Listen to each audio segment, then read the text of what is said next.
help us out with this here, but essentially, there's a request to implement a well to test for contamination in the water, or to continue to test to make sure that it's not there. It's not there now. But this is not an area of expertise for me, obviously, so I asked Mr. Donovan to come and give us some information on this, and thought it was appropriate that the committee approve it. I think they have that in their packet, Mr. Donovan. We do. We have this one. We do, yeah. Thank you. Good afternoon. General Electric Company has retained Tetra Tech, it's an engineering company, to conduct environmental assessment work for the General Electric Company, upgrading around the Druid School. This work is related to GE's former facility at... Sorry, Mr. A couple members are requesting a copy of the map. Sorry to interrupt. Yeah. Oh. Yeah. Sorry to I'll interrupt. have a Yep. Please. Sorry. Oh, here, I found it. Okay. I was out doing testing. It's like 8 pages in. Yeah. And here.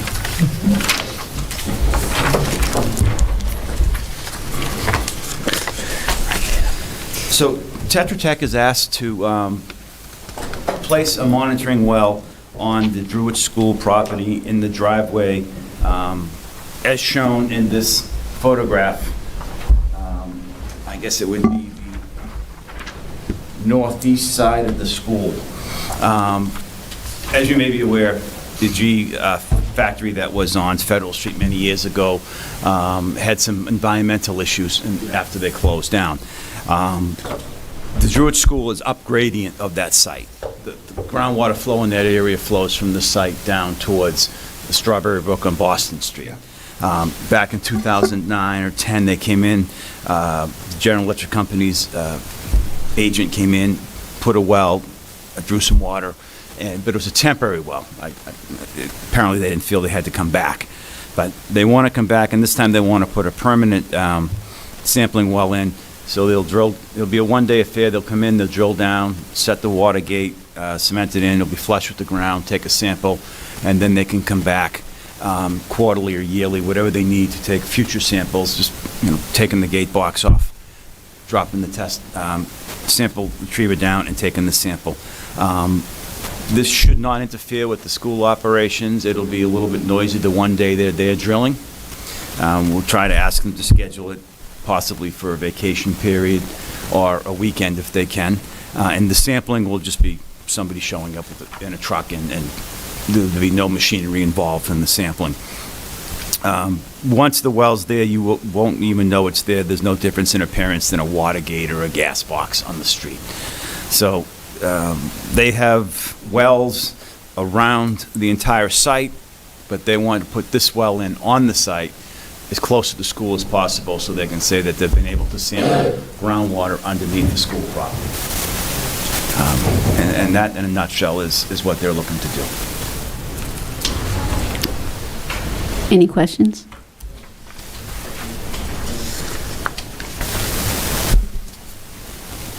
Member Castellanos. So just to so is this part of a larger, I know there's been a lot of work around West Lynn. Is this part of a bigger project? I know, like, we were just talking about this, about the infrastructure yesterday at one of the ARPA meetings. I don't know if does that tie into what's been going on out there? Because that whole side of that area over the last couple of years, actually decade, maybe more, flooded, and I just was wondering if that's going to interfere with any of those ongoing projects? No, the plant was torn down, I want to say, in the 80s.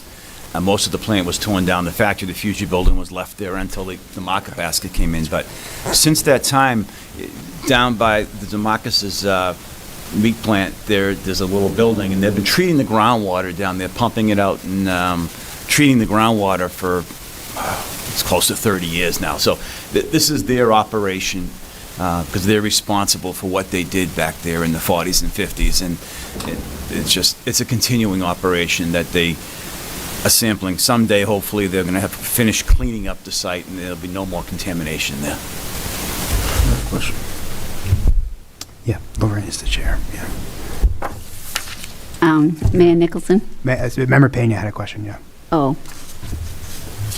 Member Pena? Oh, go ahead, yeah, sorry.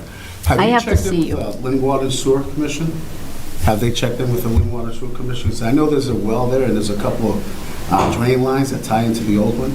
Is that going to interfere with any drain lines? No, they will do a dig safe, and they will contact Lynn Water, and so we'll make sure that before they actually do their drilling.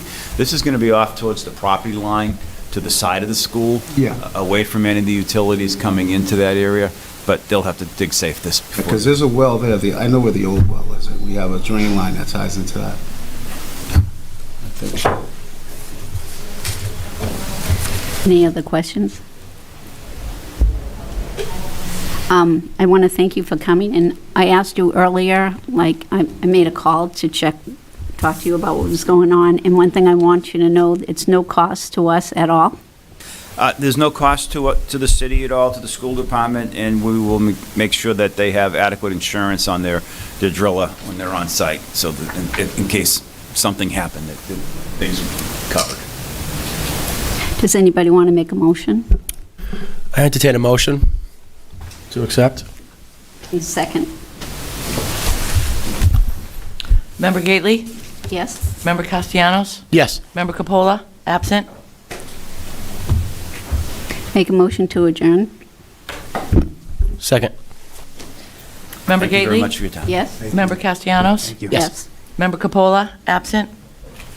Thank you. Thank you. Thank you, Mr. Appreciate it. Thank you, Mr.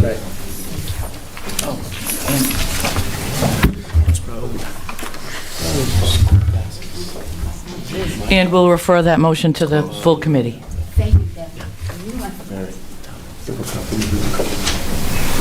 You should. My mic's not on. That was a good question.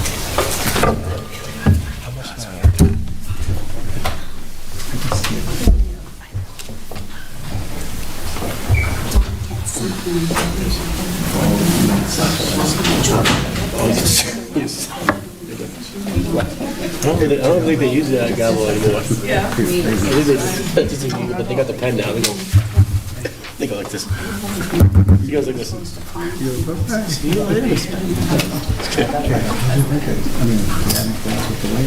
Tomorrow we're gonna go to dinner. And then, yeah. It's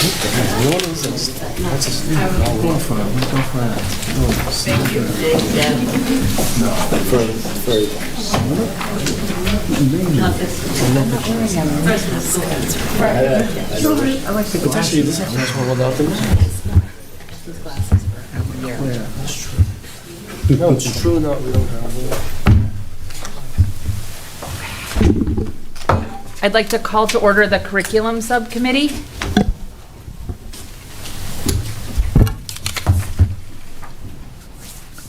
Member Magnolia? Here. Member Dugan? Present? Member Gately? Present. So our first agenda item is to examine the sex ed curriculum in the schools, and I believe we have a presentation on the current curriculum. I would also like to welcome any of the middle school students who initiated this, who are visiting us. Good evening. Before I begin, I just want to start by mentioning that Adolph Gratial, who is the interim Assistant Director of Health and Wellness, unfortunately couldn't be with us tonight because he is receiving an award down the Cape at the Massachusetts Secondary Schools Athletic Directors Association. So I just wanted a little shout out to Adolph. Congratulations. Yeah, very exciting. So we've been asked to give an update on sex education in our schools. To give a little background, Lynn Public Schools has partnered with Girls Incorporated of Lynn for over 15 years. And in that time, they have delivered sex education instruction to LPS students via our health classes. Since 2017, Informed and In Charge is the Healthy Sex Education Program. This program is funded by the Massachusetts Department of Public Health and is a 10-session program that consists of a toolkit that includes discussions about puberty, dating, relationships, communication skills, adolescent development, sexual orientation, and gender identity. In addition to encouraging students to delay engaging in sexual activity, this curriculum helps to identify, establish, and cultivate healthy relationships. In the handout that I gave you on page 2 that you received, outlines the topics covered for each grade. On the first page, looking at the data from the past 5 years, you'll notice that the schools and the number of students served. For example, this school year, Thurgood Marshall Middle School and the 2 comprehensive high schools, Classical and English, are implementing the program. However, there is a lack of consistency in the implementation of this program across our schools, which is a result of scheduling issues and capacity. But moving forward, we will expand to the other secondary schools. The Informed and In Charge program supports the Massachusetts Comprehensive Health Curriculum Frameworks, which was last updated in October 1999. Listed on your handout are the standards that align with the program. Other standards are addressed, but these are the ones that Girls Inc. have highlighted. The Department of Elementary and Secondary Education was looking to revise these 1999 health standards prior to COVID. But like many things, this was put on hold. The actual initial implementation phase was scheduled for spring 2020 to summer 2021. There was actually 3 phases. That was the 3rd phase. The first one started in 2018. So all students who participate in the program have an opportunity to take a voluntary, anonymous, pre- and post-survey. This allows us to gauge the effectiveness of the program and include student voice in future planning. Bridget Brewer, the supervisor of teen pregnancy prevention programs at Girls Inc., has been extremely instrumental in helping us to implement the program at our schools, as well as gathering the data. So based on the survey, some of the key findings include students reported improved ability to identify signs of unhealthy relationships. They also had increased confidence in using accurate medical terminology related to reproductive anatomy. They also had enhanced knowledge of different forms of contraceptives and a true understanding of what consent means. Increased respect for sexuality, including gender identity and gender orientation, as well as a clearer understanding and mindfulness around sexually transmitted infections and preventive methods. This data exhibits that after completion of the program, most students are able to make informed, healthy decisions around their sexual health. Some next steps for us is to expand the health and sex education program to all secondary schools, as well as to create a committee to facilitate the adoption of a health curriculum at the secondary level. We will also explore incorporating health into the physical education curriculum at the elementary level. I'd be happy to answer any of your questions. Thank you very much. Do any members of the committee have any questions? Okay, Member Dugan? Yeah. Couple questions. First of all, you said there's a pre and post survey for students. Is there, a strong feedback from students? I mean, where would you rank kind of how they respond to that? So Bridget gave us a bunch of data for the 5 years, and most of the responses was in the 80s and 90s. Oh, great. They felt, Okay. they felt that the program helped. Okay. And then, in terms of like parental consent, I don't know, I was briefly looking at some of the laws in the state, and there is something about parental consent, or if parents wanna, or guardians need to review the material. Is there something that goes along with that, with our curriculum? So there's a letter, and then it's an opt-out. Okay, So- okay, so great. Parents can opt things out. Okay, thank you. Okay, Member Gately.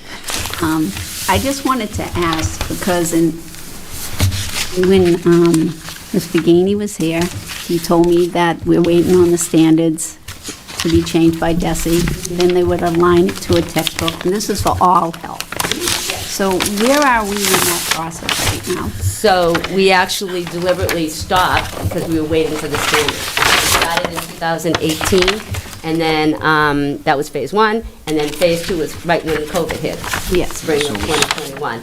But we realized we can't wait anymore, so we will get a team together, a committee together to look at that. Hopefully, the standards will be coming. I mean, I checked, I called a couple of people at DESI, and I didn't get a definite answer on that. Yeah, okay. Thank you very much. Member Castellanos? Thank you so much for coming tonight. I want to thank all the students for showing up tonight. Very important to get student voice and input in our policy decision-making efforts. So I know the standards, I know when we were talking about mental health curriculum and obviously sex ed curriculum, my last experience was on the advisory. Advisory, health, yeah. Yeah, so where are we at with priorities through the advisory?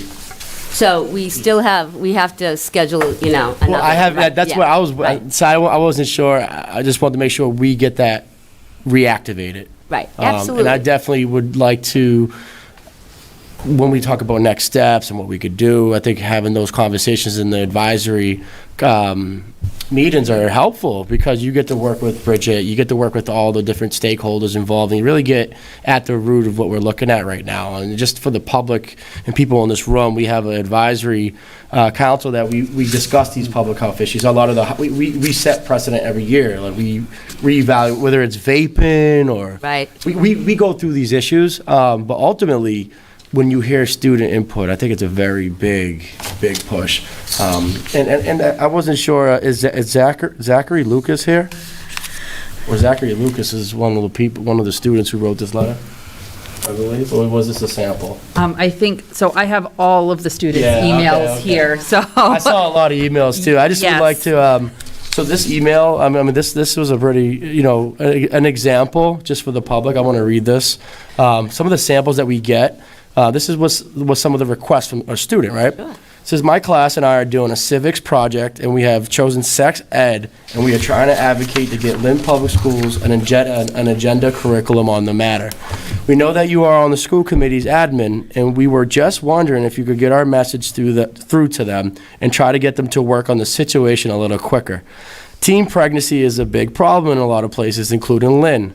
And a lot of people in Lynn don't even know how high schools offer birth control, which was a good step, but in other places, kids know about birth control and they have sex ed, which in studies has shown that having sex ed decreases teen pregnancies. Mine and other classes here at Bree Middle School really think that this is a big problem and that something needs to be done about it. And I say this in the nicest way, immediately.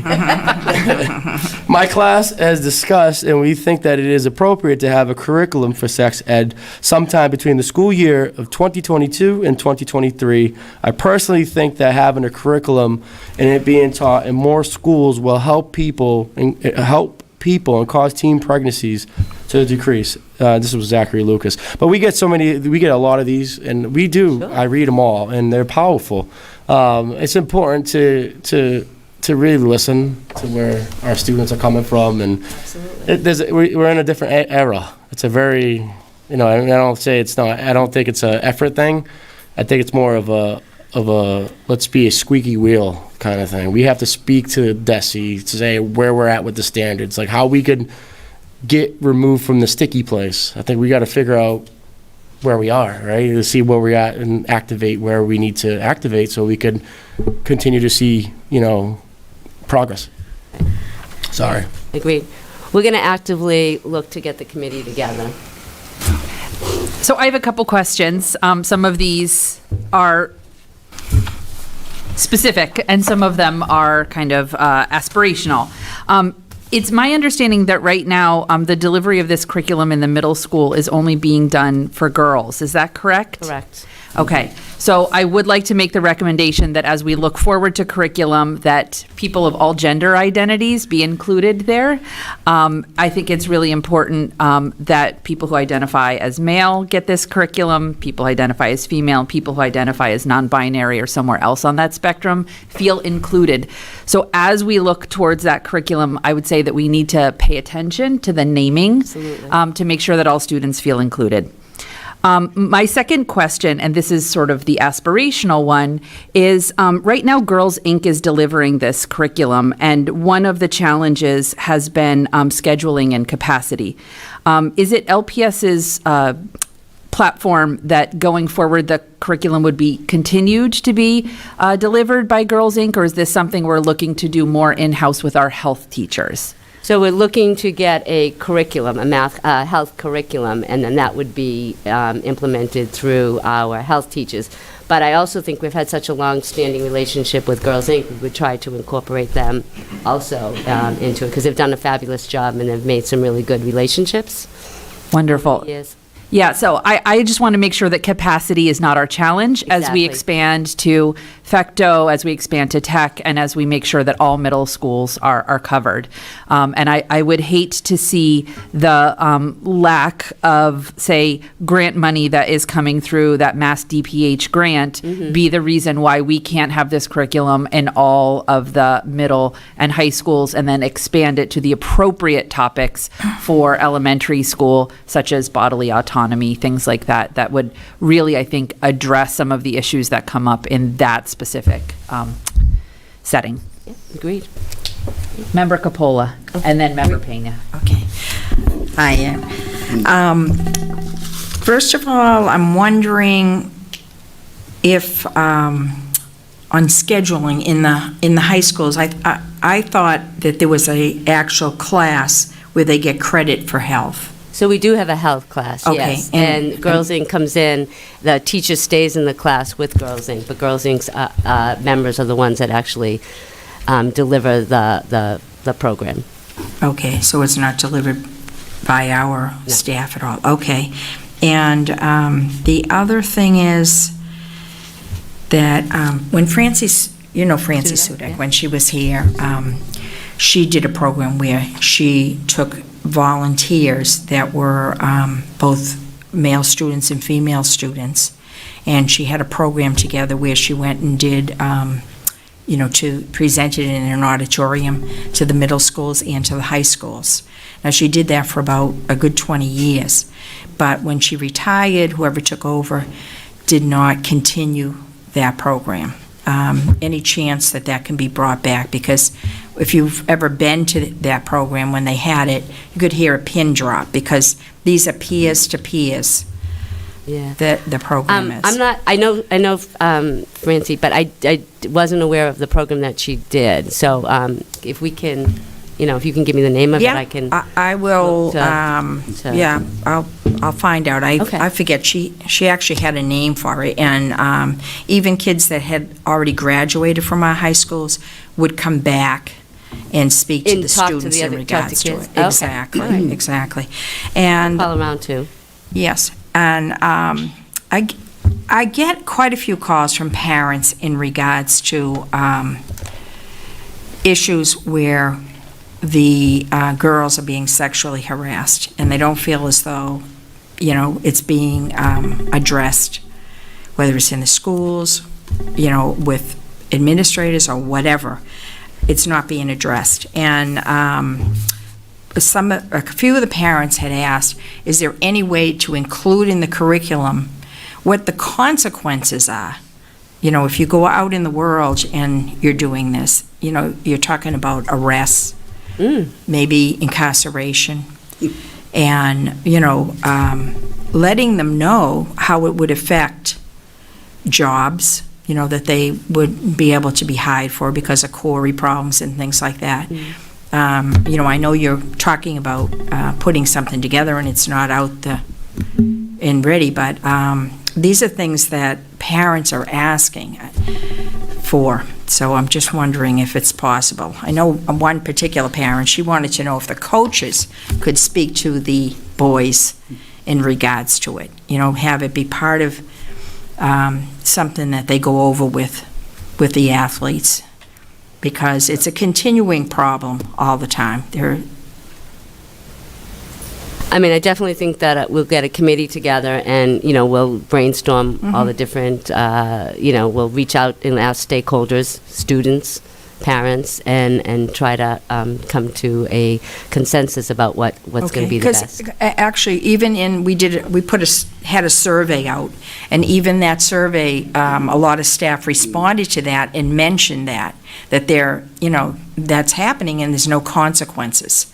So, I mean, this isn't just parents saying it. Okay. And maybe it is, it's talking about staff, so. Yeah. Okay, thank you, Eva. Thank you. Member Pena? Oh, I had 3 questions. It was answered by yourself. I do want to stress, it's really important, especially with student athletes, to pass this along, because it's a culture where we need to teach the boys, like, what's appropriate and what's not. Because there's a culture that happens with athletes, and as you know, we hear, I hear the complaints also. There's a line that we need to teach our boys, because there are consequences when they continue to college with this behavior. There's consequences. Once you're an adult, no longer there's things that could affect your future with job life, job things. And Donna mentioned all the things that I'm concerned as a father of boys, that are in middle school. I have an athlete, so I like to educate them, like what's appropriate, what's not, and it's a very important topic, because we have males that need to be educated, and so thank you, and I appreciate your presentation. Thank you, and the students. Thank you for coming down. Any other Member Castellanos? Just have one clarification. Sorry. I have a clarifying question. For the standards, I know we said so was 96 was the last time it was up? 99. 99?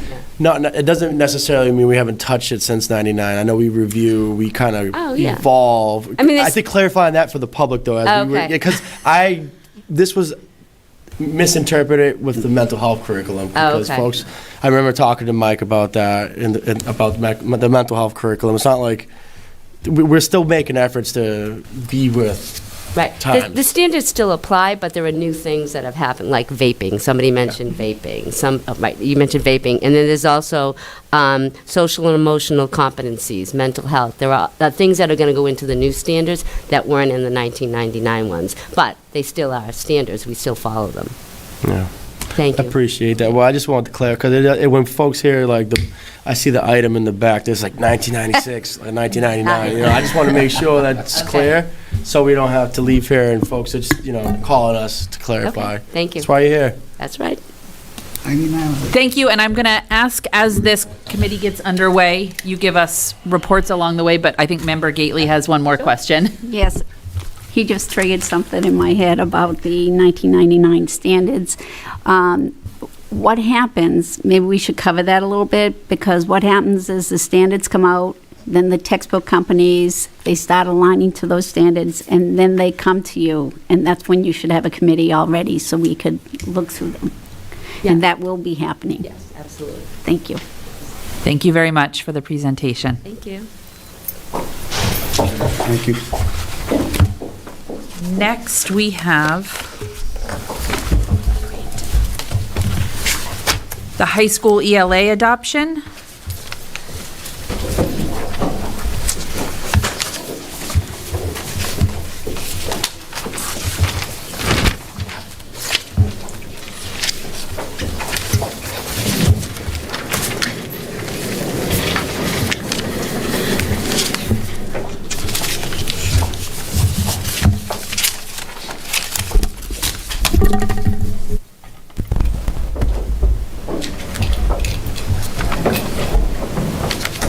Hello.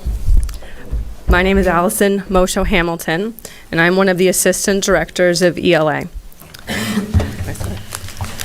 Go ahead. Okay. Yeah. Just checking. I am here with Michelle Winslow, the other assistant director of ELA, Phil McQueen, the ELA department head at Lynn Classical, and Aaron Doherty, an ELA teacher at Fecto Leary.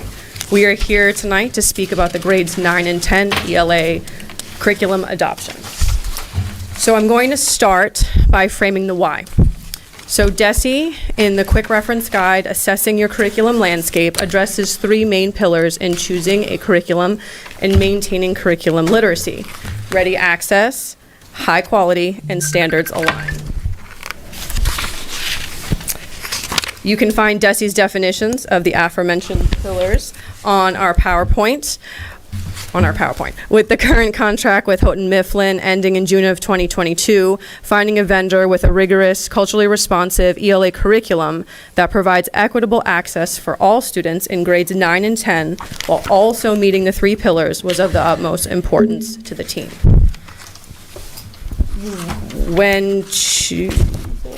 When choosing the team, it was vital to have inclusive representation across all high schools. We had Lynn Classical, Lynn English, Lynn Tech, and Fecht O'Leary, including ELA and SPED, and the committee members are listed on the PowerPoint. So Michelle's going to start by walking us through the timeline. Good evening, everyone. Thank you, Allison. So with that in mind, the ELA committee began the process of curriculum review starting in March of 2021 and continuing through January of 2022. The choosing of the vendor started with an examination of the following resources. LPS District Strategic Plan, where the team identified the following strategic initiatives as most relevant to our adoption process. 1.2 and 1.4. You can find both 1.2 and 1.4 strategic initiatives on the PowerPoint. Aligning the ELA adoption with the district initiatives was a crucial task as we wanted the new ELA curriculum to help move outcomes.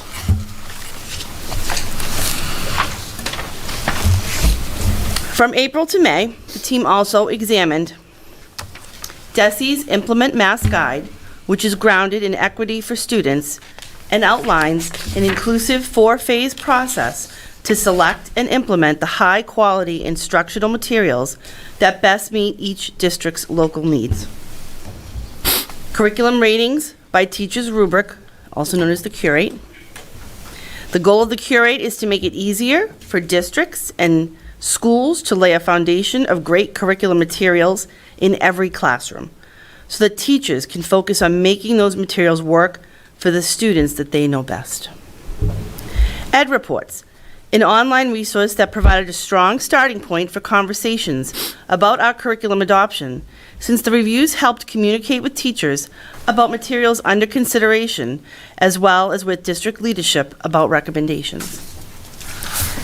And lastly, in June of 2021, the ELA team partnered with Drs. Melissa Winchell, Kevin McGowan at Bridgewater State University, where they delivered professional development to the ELA team relating to the creation and review of the Curriculum Assessment Framework for Equity, our CAFE document.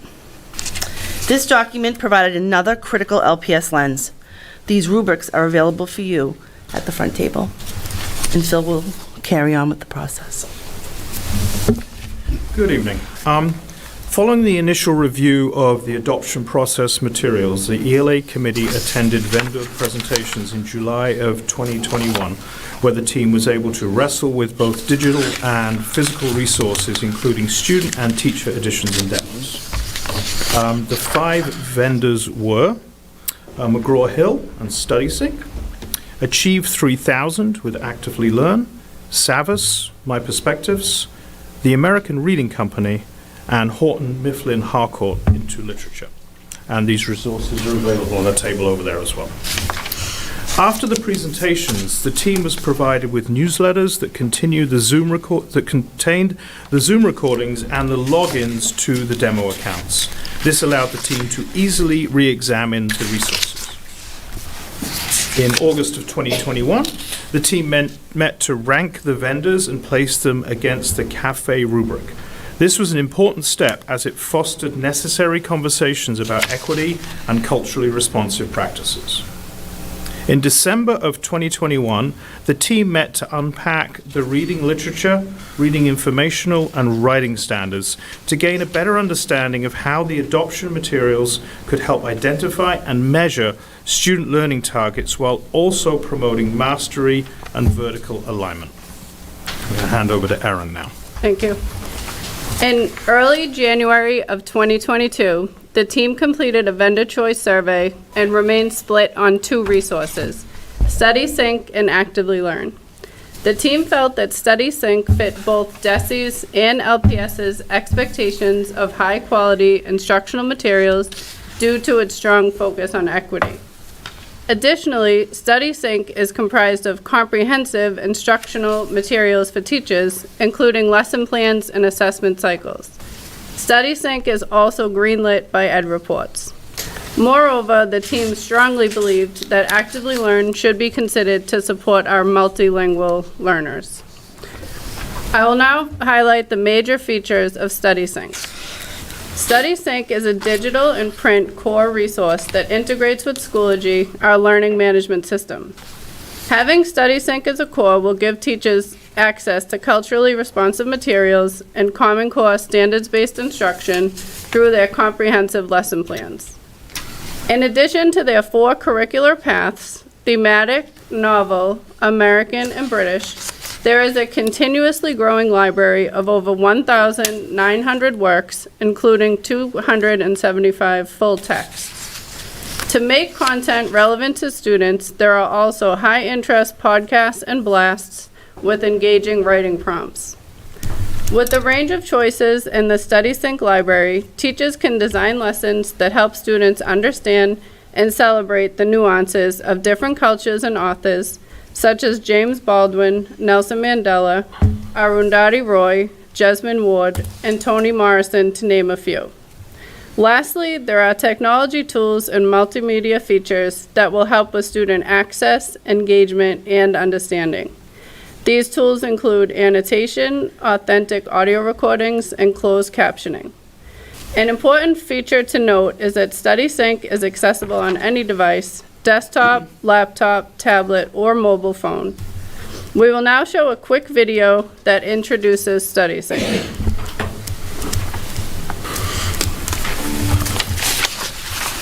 Hello, fellow educators.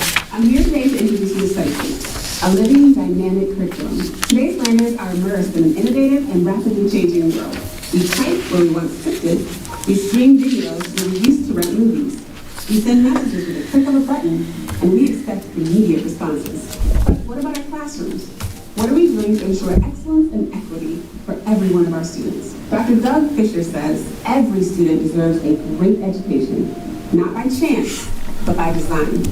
StudySync is built to do just that. Imagine all of your students engage with rigorous and culturally relevant content. All of your students building skills, held to high expectations, and reaching academic goals. All of your students inspired to be strategic readers, writers, and communicators. It's all possible with StudySync. So, how do we do this? In 3 ways. First, when it comes to equity and access, McGraw-Hill education is second to none. With StudySync, teachers create a responsive learning environment, equipping every student for success in college, career, community, and beyond. Second, StudySync is flexible. Teachers are empowered with tools to monitor progress and tailor instruction. Finally, StudySync is ever growing. We're continually adding to and updating the program to keep it relevant. Okay, so I'm going to go over the major features of Actively Learn. So Actively Learn is a digital-only supplemental platform that helps deepen student learning by facilitating collaboration with both students and teachers through a catalog of texts and videos. Actively Learn has a library of 650 high-interest articles, 200 textbook selections, and 190 videos with instructional scaffolds and higher-order questions to help students access rigorous texts. And the library is also constantly growing. For teachers, Actively Learn, they can add their own websites, videos, or PDFs and turn them into interactive lessons with shared annotations, embedded questions, media, and immediate feedback. Teachers can also modify any Actively Learn instruction and customize it to their students' specific needs. For students in Actively Learn, they have access to text-to-speech, a built-in learner's dictionary, translation into over 100 languages, and dyslexic reading settings. Based on this, it is clear that accessibility is embedded in the platform in addition to multicultural voices being elevated with their thematic units. These voices include Asian American and Pacific Islander, Black history and literature, Indigenous heritage, and LGBTQ history and literature, among others. We're now going to show a brief video that highlights how Actively Learn can support our multilingual learners. So from the student point of view, you can also model how to use some of those amazing tools we have in the platform. And some of those tools are defined. So anytime you look up a single word, it acts as a dictionary. So you can highlight one word and you can use the define tool. And you can also listen to that. The text-to-speech is enabled there. If I really want to use my translation tools, I can highlight an entire paragraph. I can obviously translate. Let me select Spanish. And then I can also, if I have a student that reads really well in their primary language, they can go ahead and read that. And if I have a student that isn't quite as literate in their first language, but maybe they listen to it really well, we can go ahead and listen to that as well. Esta información proviene de la Comisión de Juego del Reino Unido. So these tools are available in any text in the platform and even in anything that you bring into the platform. So this is where teachers can model using those tools for students. Okay, so I'm going to walk through our final reasoning and recommendation. So in a moment of complete serendipity, we received word that McGraw-Hill acquired Achieve 3000, the parent company of Actively Learn. This worked to our benefit as it allowed us to create a new option for our adoption, to synergize both products and create a robust set of resources with rich experiences for teachers and students. McGraw-Hill provided a crosswalk to demonstrate how to incorporate both programs into teaching practices, which you can find on the table of products. So to quote a member of our committee, based on the sample unit plan provided, this would be a huge time saver for teachers to have a core curriculum texts and supplementals already paired and aligned. As you know, teachers spend countless hours searching online for supplemental materials to complement core curriculum text in order to increase student achievement and make learning interesting, relevant, and meaningful as possible. With these two platforms already, quote, in sync, much of this time-consuming work is unnecessary, allowing teachers to focus more on actual lesson planning and teaching of content. Additionally, for novice teachers, this would serve as an invaluable resource as the units are models in and of themselves as to what effective teaching should look like. Michelle is going to walk us through how to use both resources. So in terms of implementation, StudySync will function as the grades 9 and 10 core program with Actively Learn providing supplemental and interventional solutions in addition to high-interest articles and extension activities. StudySync lessons are designed to be flexible, giving teachers the opportunity to select optional activities to enhance learning and differentiate for all learners. This flexibility allows the space for Actively Learn to support and build on the core instruction while providing a continued exploration of ideas connected to the theme and additional standards-aligned practice.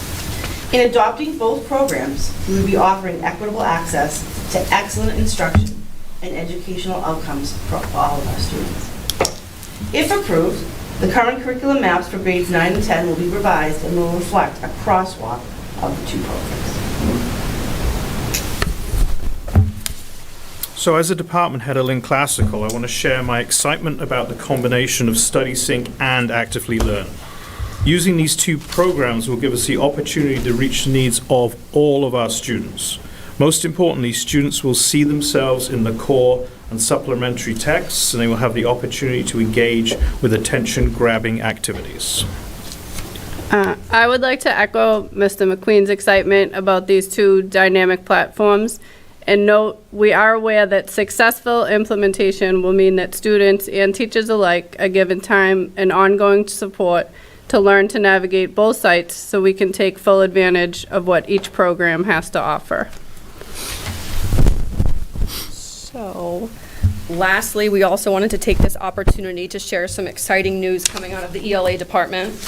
In school year 22-23, we will be piloting horror literature and Latin American literature, both of which will be supported by StudySync and Actively Learn at Lynn Classical and Lynn English, with the possibility of adding a world mythology elective. The addition of these electives are the beginning of reimagining schools work and a necessary move towards more culturally responsive, engaging content for our students. So in closing, We hope you have a solid understanding of our process and final recommendation. As a department, the ELA teachers and leaders wholeheartedly believe these two resources will provide our grades 9 and 10 ELA students with the equitable, rigorous education they deserve and need, while also helping them develop skills necessary to thrive as 21st century citizens. We will now take any questions you may have. Thank you very much, Member Gately. We have 8th graders in this room. Could you give me a quick thumbs up, thumbs down, or sideways? How do you feel about this? I think it's exciting. Thumbs up? Okay. Thumbs down, sideways? So next year, when you go on to your high schools, if it's implemented correctly, then you will be taking this exciting new program with all these links. Now back to you. I want to thank you very much for this presentation. I hate the way they have this table set up because I can't see you too well. I can't see Michelle at all. So, thank you, Michelle. No, I don't have to see them in the back. I just see you because you're presenting. So, this is exciting. I'm so glad that you made this presentation. I think it aligns with the the civics curriculum in the 9th grade, I think, or 8th grade. They did similar. I was extremely happy to hear about the language translation, especially for the special needs dyslexic. I think I mentioned that to you before, Michelle, at another meeting. I want the committee to know that, I'm sorry I called you Michelle, Mrs. Winslow here, applied for a GLEAM grant. And could you explain to the committee about the GLEAM grant and how this impacted this ELA curriculum? Oh, absolutely. So in particular, that GLEAM grant, we were recipients of it as of early June of last year through the Department of Ed. So we had a team working together in the district to support. So essentially, we're following the same platform, and this in particular one was for K-5 for elementary. This particular implementation piece, I kind of got the charge rolling early in my start in the curriculum department, and then sort of took the reins over with Allison Mosho. But in terms of the exciting news about the GLEAM grant, that is a K-5 adoption process in which we are following the same process for the Department of Ed with the Implement Mass process. So it's a really rigorous 4-step process, and at the same time, we also have available a lot of really incredible professional development through the Department of Ed and a collaboration with the Health and Literacy, in which they're, it's not just to be here, let's try to get you through this adoption process and do it well and be very rigorous, but to have sustainable momentum that stays with us in an ongoing process to enhance literacy practices across the elementary, but also utilizing all of these strategies at the same time through K-12. And how much was that for? The first year, it was, a little bit over 200,000. And then, just going forward, there'll be. I just like to. Good, exciting. I can't thank you enough. Sorry, I'm done. Okay, A lot of great team members helped me too. Thank you. Member Dugan.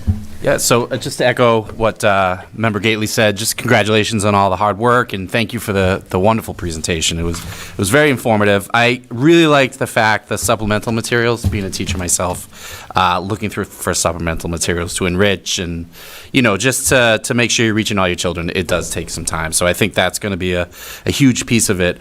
You did mention for novice teachers that the curriculum's modeled. Would that be... other teachers, for example, Mr. McQueen would maybe go to a newer teacher's classroom and model, or how does that work? I guess that's my question, yeah.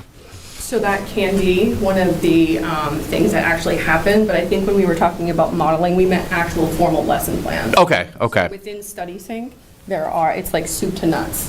Everything you can possibly imagine is there for teachers. Okay, I see. So it's not actually, because when you said it, I was kind of envisioning maybe a video or, yeah, okay. Like what a formal lesson I gotcha. All right, great. So, but thank you for a great presentation, and yeah, looking forward to seeing how it works. Thank you.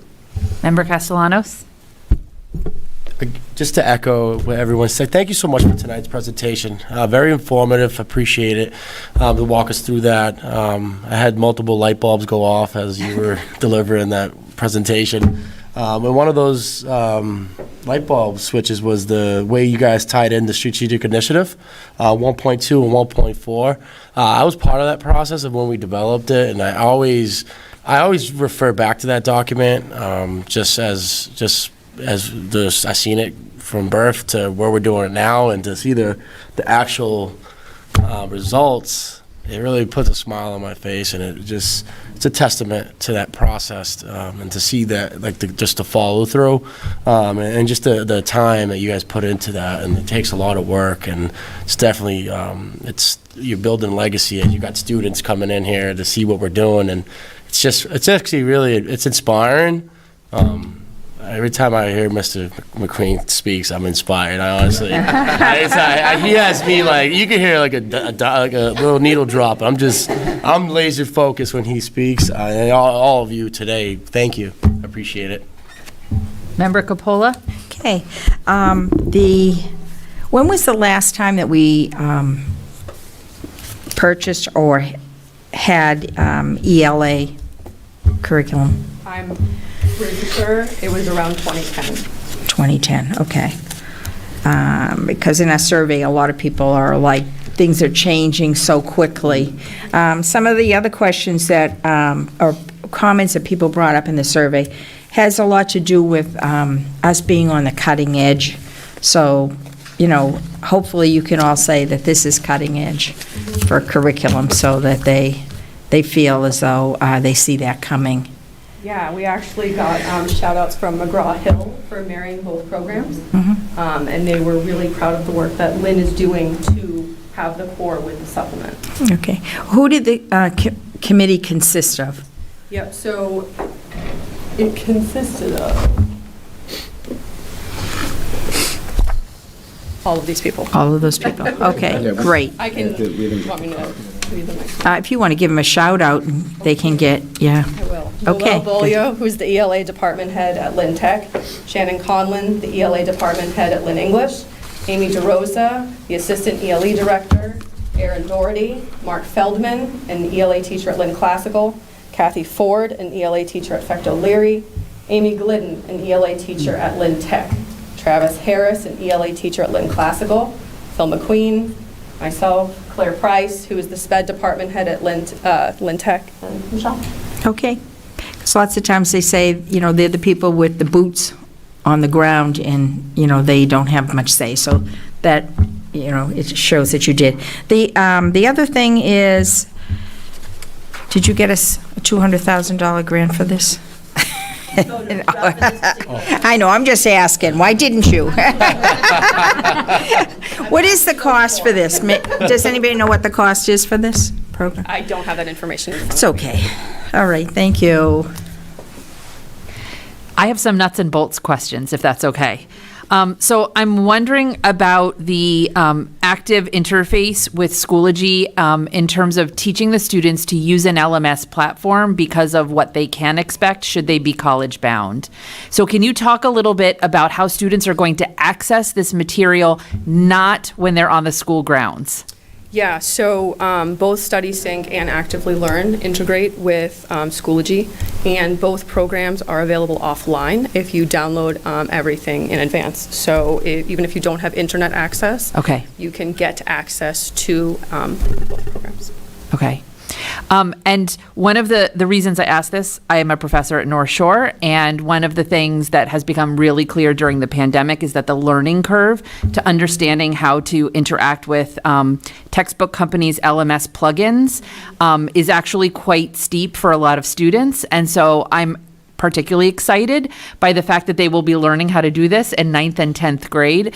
The analogy I always give is it's like when they enter the class, it's almost like I have to teach them how to walk down the hall and sit in a chair because they're just not so familiar with how to engage in the classroom that way. When I say, did you look at your book? And they're like, I don't have a book. And I'm like, yes, it's in the class. Like that's where your book is. So just wrapping their brains around those kinds of things, I think is really beneficial. And I want to give a shout out for that forward thinking, because not just at North Shore Community College, but at colleges and universities across the country, that is much more how students are accessing course materials, whether they be through the library or through the course themselves. Our library has plugins into our LMS so that we can put things on reserve that way, just so you're prepared for the 21st century here. So I just want to say thank you for that, because I think it's a version of preparedness that is really going to serve them later, especially if they become our early college students, because that is how faculty will expect them to access materials. Wonderful. So I will entertain a motion. Sure, I'll make a motion to accept the recommendation of the committee for grades 9 and 10, where we synergize, study sync, and actively learn for our students. Second? Second, but move it to the full. And I'd like to also motion to move it to the full committee. Dr. Magnolia? Yes. Mr. Dugan? Yes. Ms. Gately? Yes. Thank you very much for the presentation. Thank you so much. Thank you. Well done. Thank you. I'd entertain a motion to adjourn the curriculum subcommittee. Motion to adjourn. Second? Dr. Magnolia? Yes. Mr. Dugan? Yes. Ms. Gately? Yes. Subcommittee adjourned. Lorraine, sorry. Oh, Donna. Yep.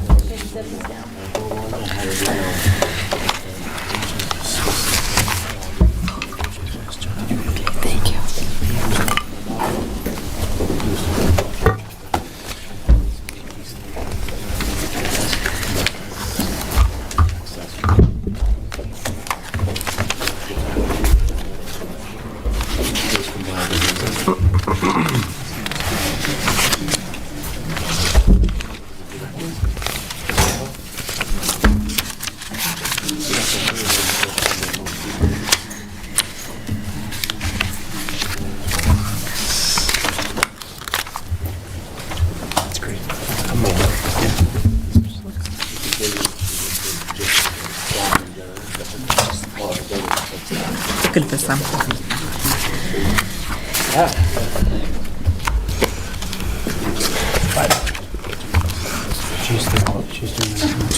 Okay, all right, 2 minutes.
I'm going to call the Personnel Subcommittee to order.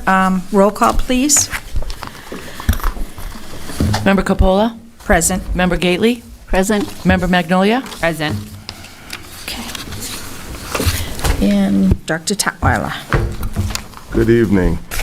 So in your package, you received a draft posting for a new position called a Human Resource Generalist Recruitment Specialist.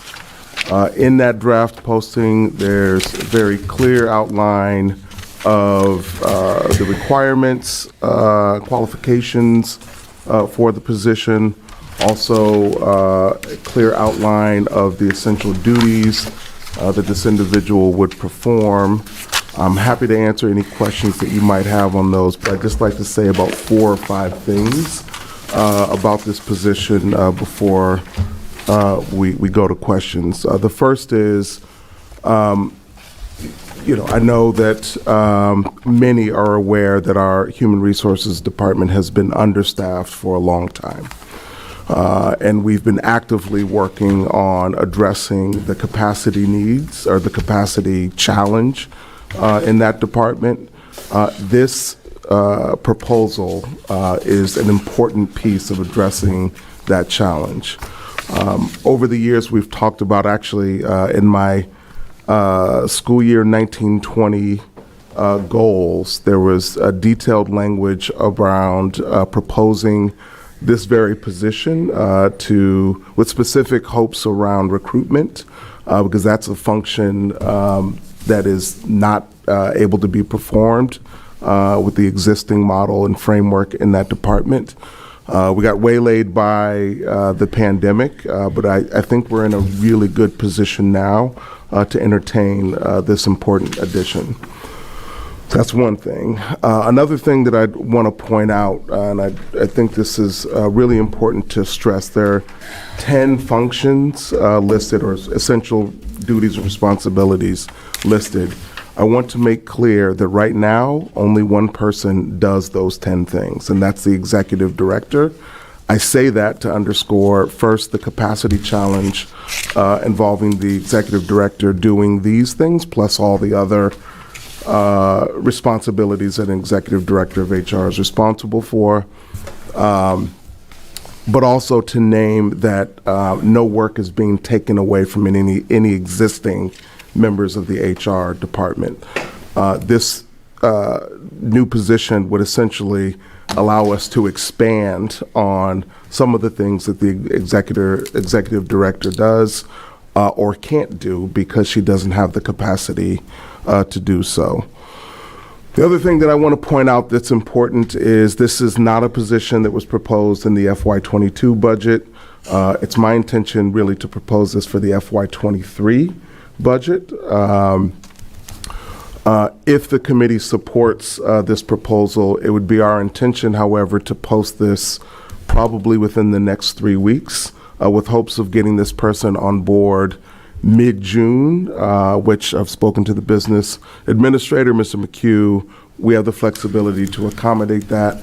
I don't want to wait until July to post this and have this person come in during what is the busiest time for that office. I'd like for them to be able to come in, get acclimated, and actually be able to lend a hand during the busiest time. The last thing that I want to point out is there was no salary range in what was sent to you.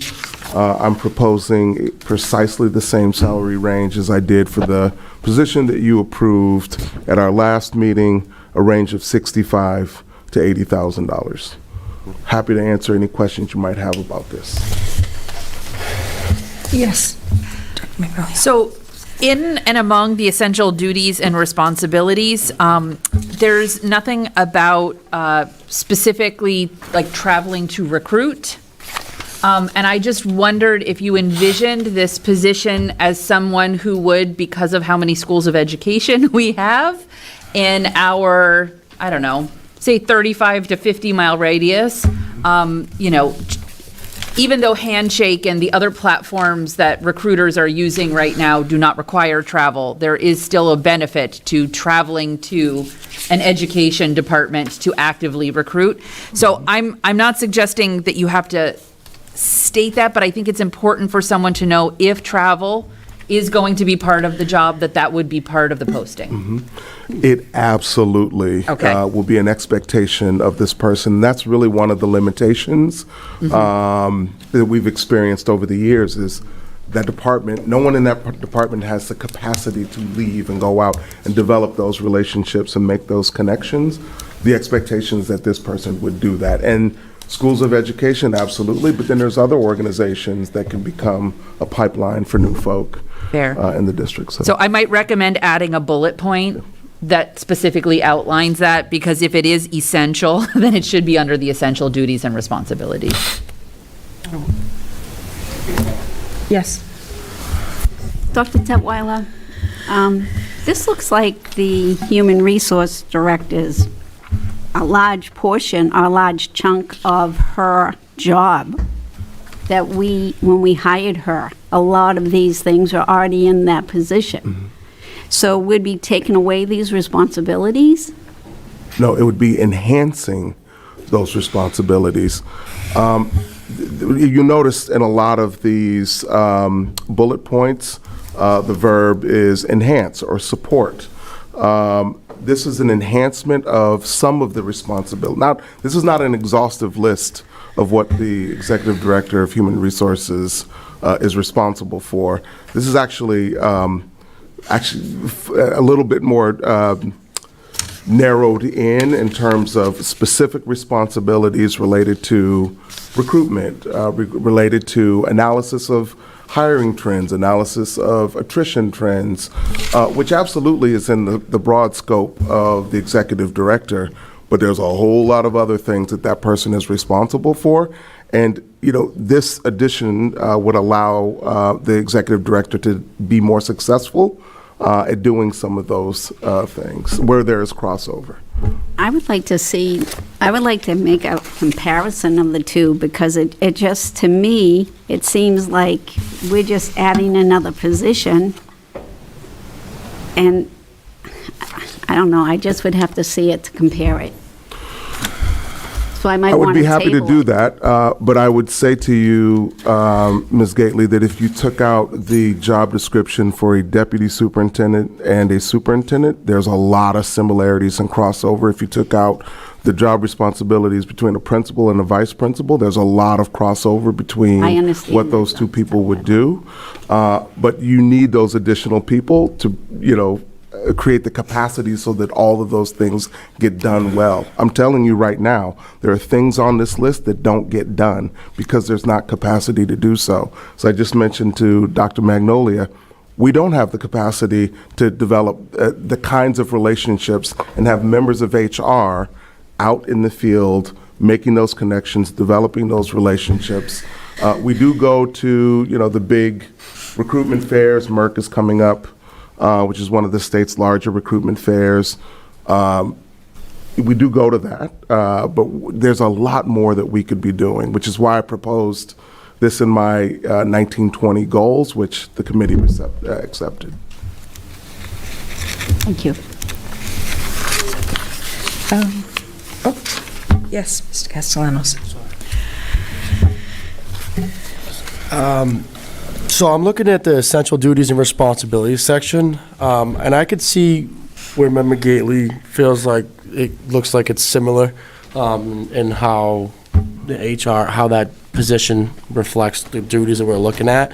But I do also see what you're talking about around like designing. When you look at employee engagement and designing like the referral programs, internship programs, establishing those relationships, it's big in development, and having I understand the capacity to do that. It's going to enhance hopefully the pipeline features, the partnerships, our visibility, expansion, and that does take a lot of legwork, because it's true, like when it's hard to do that when you're trying to, your core, you're planted on core operations. So to do that outreach is very difficult, whether it's hitting a hiring event or not even just Salem State, because this is here, but there's Harvard, there's MIT, there's a lot of other institutions that we can't tap into because we don't really have that capacity.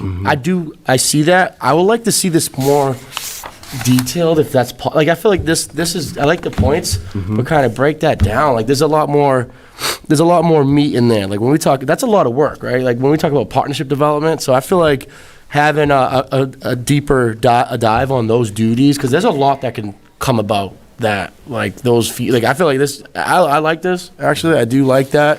I think it's around the area of development, I have that experience with Salem State, being on their development committee, for the alumni board, Framingham State's alumni. You know, I've seen pipeline development. I've seen what we're doing here with other districts. I see it, and I do appreciate that because we need to, these are different robust plans that need to put us in position to compete. So, and I just think it's, in this particular posting, I would like to see some language added around responsibility. It's kind of separate from, because it does, I've read our current posting for her position as well, the one we have now, right? So when I read this one, it kind of, it's still, I would like to separate it.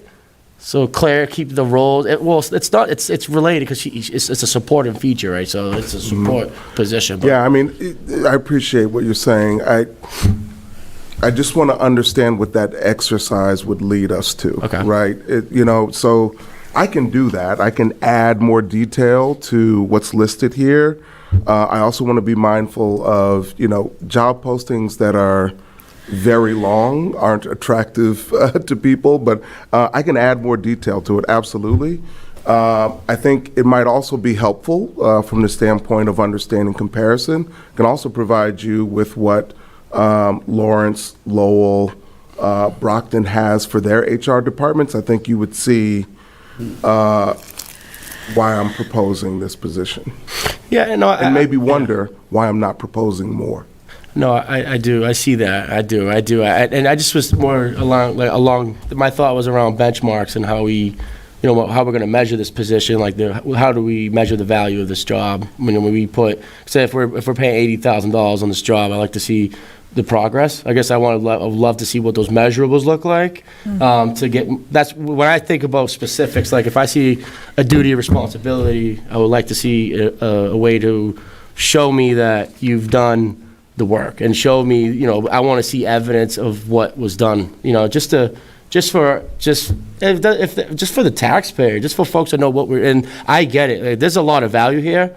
So it's just transparency. That's all I'm saying. I completely respect that. So I would be happy. This feels like maybe not part of the posting, but more part of me coming back from an accountability standpoint to say, look what your vote did in terms of our ability to now do I would be happy to do that. Thank you. Are you? No? Dr. Magnolia, did you have another question? I was going to make a motion, but if you have a question, I want you to go first. Yeah, okay. Okay. My concern is, we had 2 administrative jobs there over the years, and we decided not to do it that way and to put in the Executive Director of Human Resources at $130,000 so that we would hire somebody that had all of those skills, and that's how we were saving. But now it doesn't seem like we're saving. We're back to 2 jobs again, and we paid the first one the $130,000. And I was on that interview committee. So we were very clear that recruitment was what it was. And, it was very clear that everybody we interviewed, we wanted them to have those skills, hit the ground running, because it's $130,000. And that's what we did. Now it seems as though we're bringing on another job, anywhere from $65,000 to $80,000. And I know when she first came on, she did send some of the clerks out, down to North Shore, and they were having a thing there for recruitment. It was like a job fair. And so they were able to do that. But my biggest concern is I get a lot of complaints on our site isn't that easy, but now we just hired a communications specialist. Would he be working on that piece? We have not hired that. No, okay, it's posted, Yep. okay, but. And there's some wonderful candidates. Okay. So that person would work very closely with HR, and that's one of the things that we're very excited about is leveraging the skill set and capacity of the communication specialists to help with, whether it's, getting things on social media or advertising, something special that's going on related to our pipeline efforts. So absolutely, that person would do that.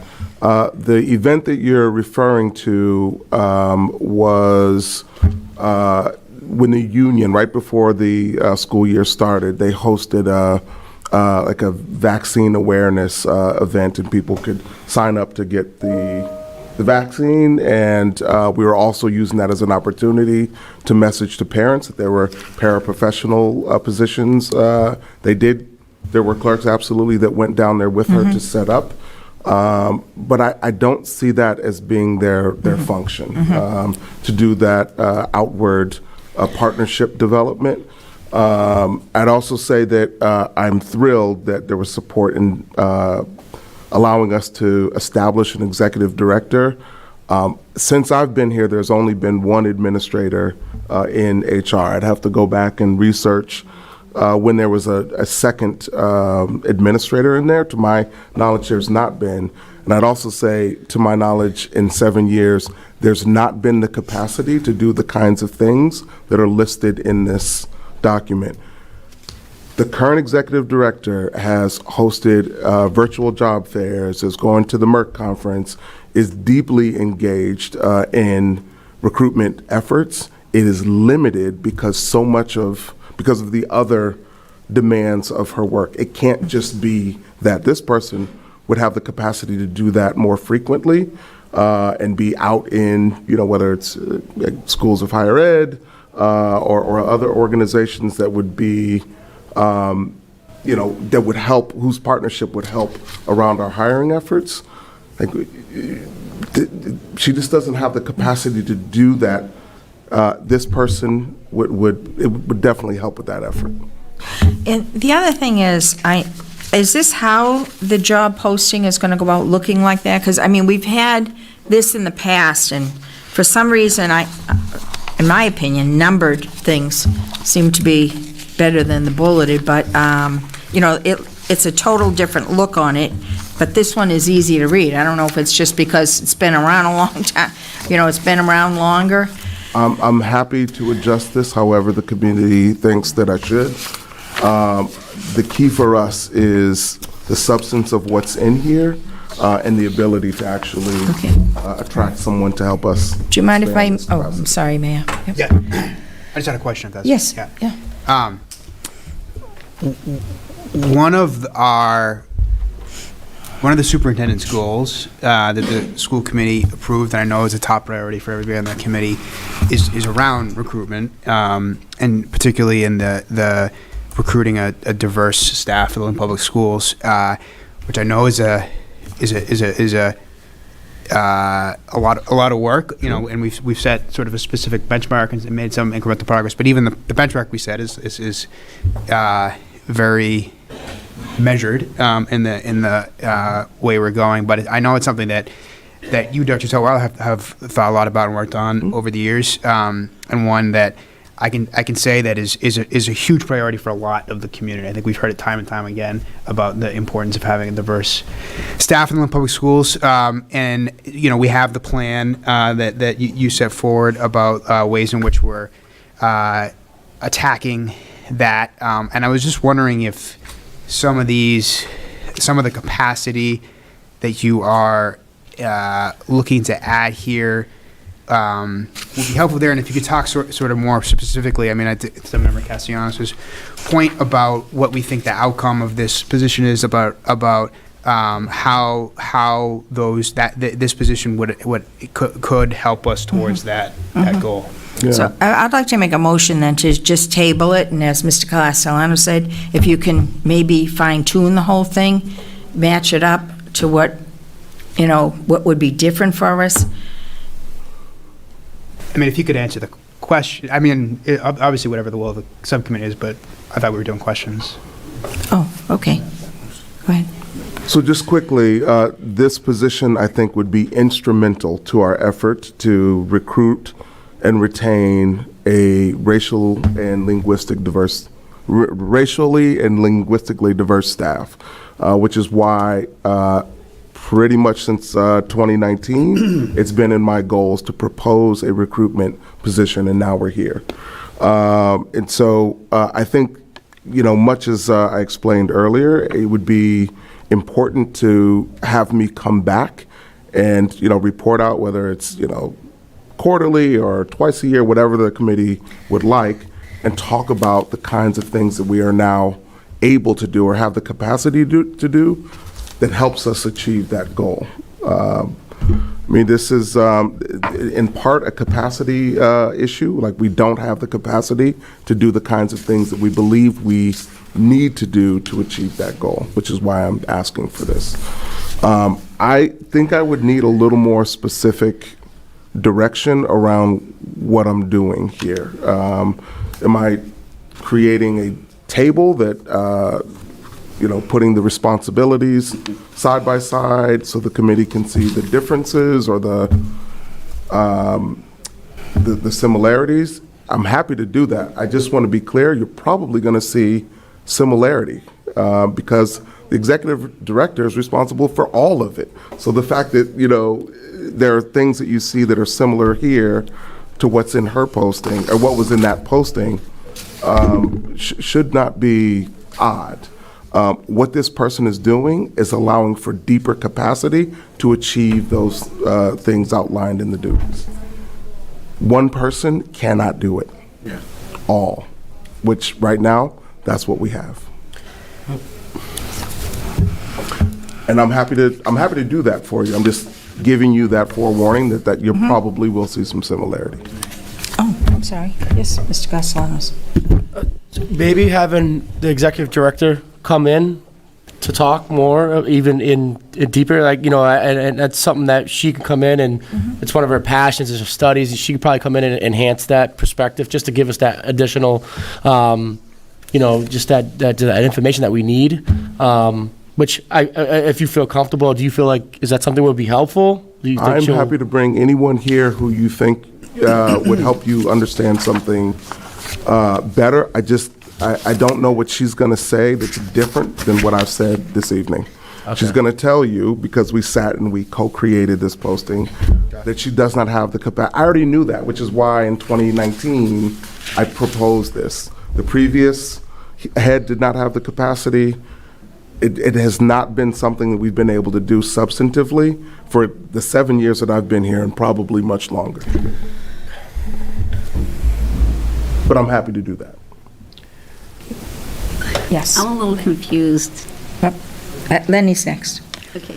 I understand now. One of the, what you're looking for in experience in education is that person being bilingual. Is that correct? Sure. And the connection to Lynn. Absolutely. It's a strong signal. Awesome. An understanding of the concepts of institutional and structural racism and bias in there. I like that. I like that. Just want to, I believe that coincides with the core values that we're trying to hold the superintendent under, and recognizing those. I like those. Just want to point that out. Ms. Gately. Mrs. Capola, I didn't know if you said tabling it. I did make a motion, but then I broke all the rows by letting everybody speak, so. So are you still putting up the motion to table? I am. And Then I will second it. Roll call, please. Member Capola? Yes. Member Gately? Yes. Dr. Magnolia? No. Motion to adjourn. Second?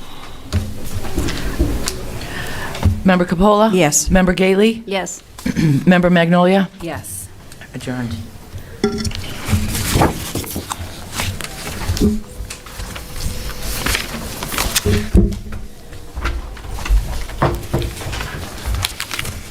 So we're running a little behind, but we do have the agenda, the open mic.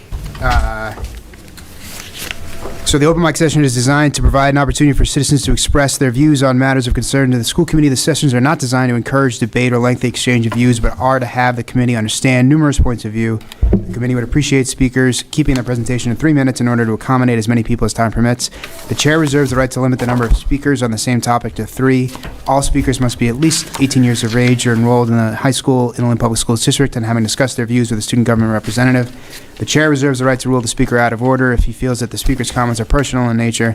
If a speaker's comments are directed at a school committee member or a member of the school administration in attendance, that member, through the chair, may address the individual. The sessions will commence promptly 15 minutes prior to the start of the regular school committee meeting. There's a list up here. Is anyone here to speak at open mic? Yep, great. You could just, yeah. You sign in there and then your name and address.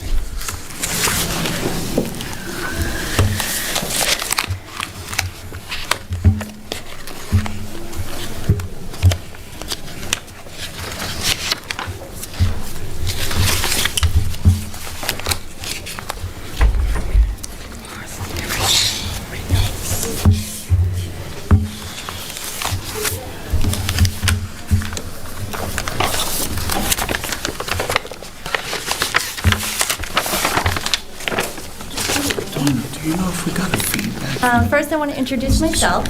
My name is Jenny Winter, and I'm here to speak on behalf of my students from Breed Middle School. I grew up in Lynn myself, and I attended Lynn Public Schools. I've been a social studies teacher at Breed for the last 7 years. A few years ago, we began an Action Civics component of the 8th grade curriculum. Action Civics teaches students how to identify a community problem and equips students with the skills to address these problems. It emphasizes student voice and empowerment. With respect, I would first like to express my surprise and disappointment to learn that my middle school students are not permitted to address the committee directly. But I am appreciative of the invitation to speak on their behalf. I would like to ask your permission to invite my students to stand behind me while I write their statement. Absolutely. Absolutely.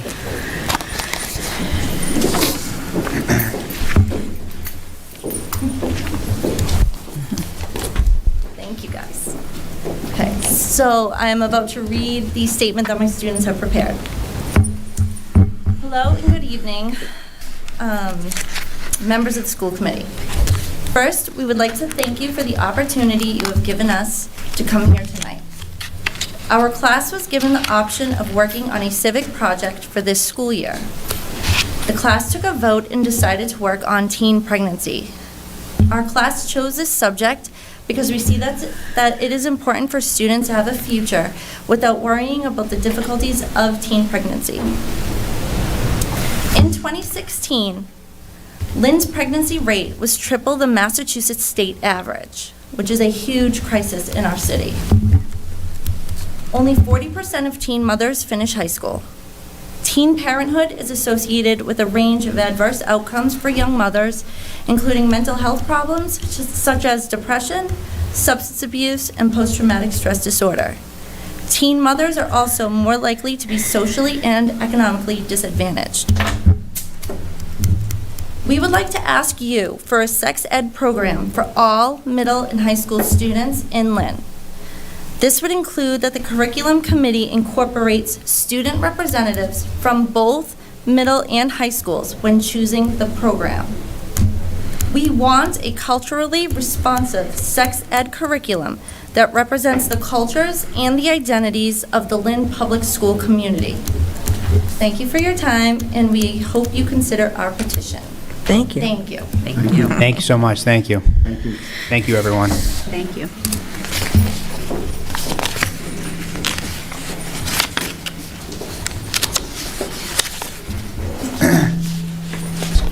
Anyone else here wishing to speak at open mic?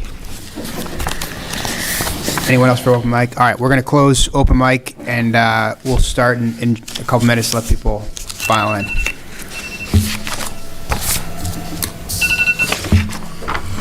Thank you, students, for coming. Thank you. Thank you so much. Thank you.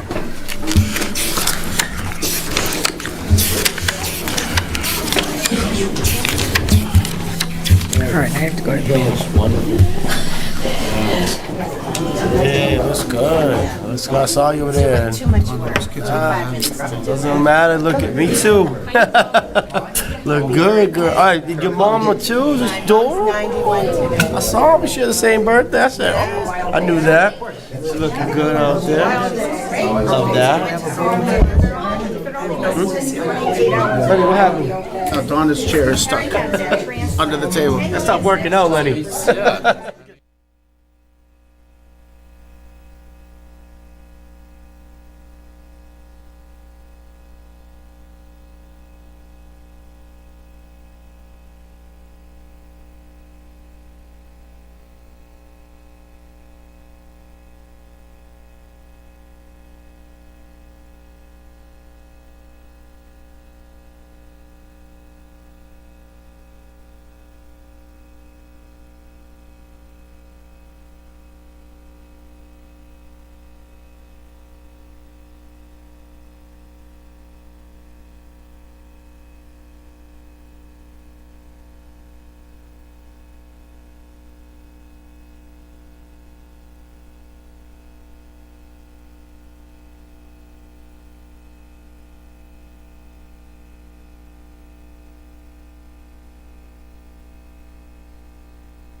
Order the sixth regular meeting of the school committee.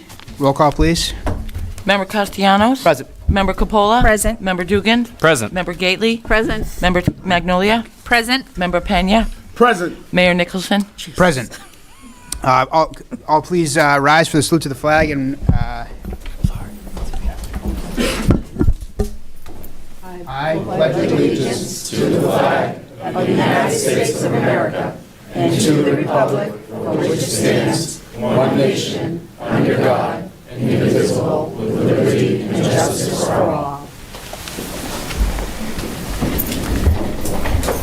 Also, I'd like to recognize our new student representative from Facto Leary, Molly Winchell. Winchell. Winchell, thank you. Hello. Welcome. Welcome, Molly. Welcome, Molly. All right, so first item on the agenda are the minutes. I make a motion that we accept the personal subcommittee meeting on March 3rd, 2022, and also the second special meeting on March 3rd, 2022 with executive session minutes. Second. Roll call? Are we doing the executive session minutes now? No. In executive session. I would do them in executive session. Okay. This is from the last So just the meeting. A, just A. Oh, I'm sorry. Yeah, that's fine. Member Castellanos? Yes. Member Capola? Yes. Member Dugan? Yes. Member Gately? Yes. Member Magnolia? Yes. Member Pena? Yes. Mayor Nicholson? Yes. All right, next item on the agenda is a school nurse election, and we have a candidate. We do indeed. This evening, seeking the committee's support for the election of Oneida Nunes in the position of nurse. With her election, all schools will be fully covered, leaving only floor float positions. So we're really excited about that. The motion, yeah, Member Castellanos. I just want to say thank you. I've been asking for the last couple of years about staffing, and I just think that's remarkable. I want to thank that whole operation and all the work that's been done from Deb and that whole operation. So, thank you. And apologize if I interrupted. I make a motion that, that the school nurse be Anita Nunes. All right, roll call, please, and just a reminder to state the name of the candidate. Nunes. Member Castellanos? Oneida Nunez. Member Capola? Oneida Nunes. Member Dugan? Oneida Nunez. Member Gately? Oneida Nunes. Member Magnolia? Oneida Nunes. Member Pena? Oneida Nunez. Mayor Nicholson? Oneida Nunes.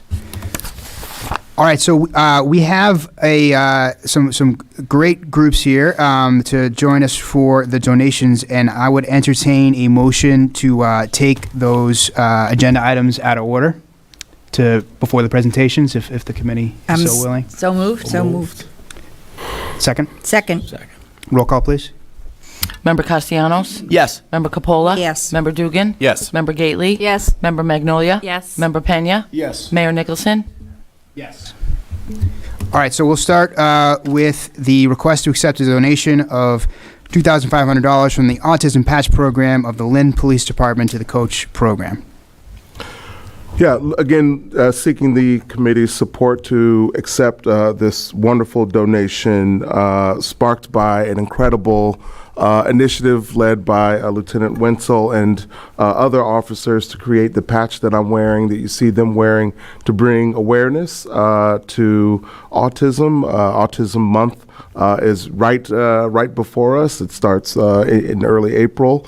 And in a conversation with Lieutenant Wenzel, I mean, they've done incredible work. I'll actually invite him to come up and say a few words if he's okay to do so, talking about their fundraising efforts. The funds will go to support the Coach program in Lynn, which is just wonderful. So we're thrilled about the donation, but I think more importantly about the values behind these patches. Thank you, sir. Thank you for having us. I'll be brief here, but this is Officer McConnell, Officer Kulikowski, and this is my son Marcus, who's my inspiration and everything. Marcus went through the Coach program. He's a student at Classical now, and he's a tribute to the success of why we did this in the first place. So The patch program is a national program, so it's countrywide, it's statewide. Many departments do it, we never did. So last summer, I attended an event sponsored by the Flutie Foundation, which sponsors the patches. And when I got back, we got together and we designed this patch. And then we marketed it throughout the department, sold the patch to charity, and we raised over $7,000. So $2,500 we're donating tonight to the coach program. We have $2,500 that we're donating to the Flutie Foundation. And then they've already got a head start on next year for a donation. And hopefully we can keep this going year to year, because I think we can all agree what a great cause this is. Yes, it is. April is National Autism Month, and if nothing else, beyond the money and the recognition or the donation or whatever, everything that we do, if it can raise awareness to autism, that's what it's all about. We appreciate it. Thank you for letting us come here tonight. Thank you. Thank you. Thank you.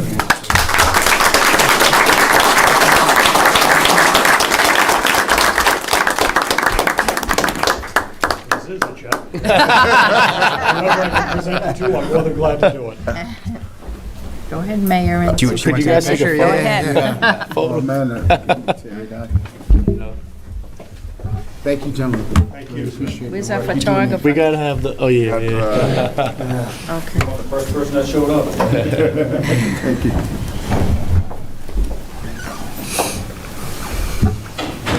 John, can we trouble you to come get a picture of this as well? To you. And we want to, Should we leave this up? So, there he is. Yeah. Adam, you want to come around? Yeah. Come around this way? Wanna go, you guys wanna go up there, school committee, or no?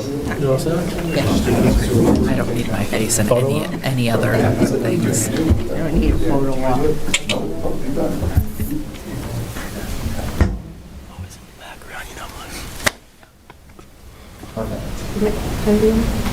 so much. Congratulations. Congratulations. Nice work, guys.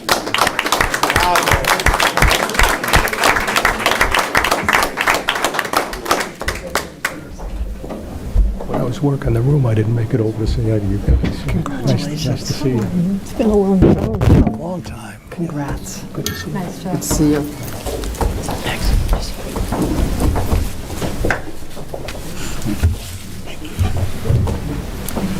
Yeah, no, it's okay. What is the,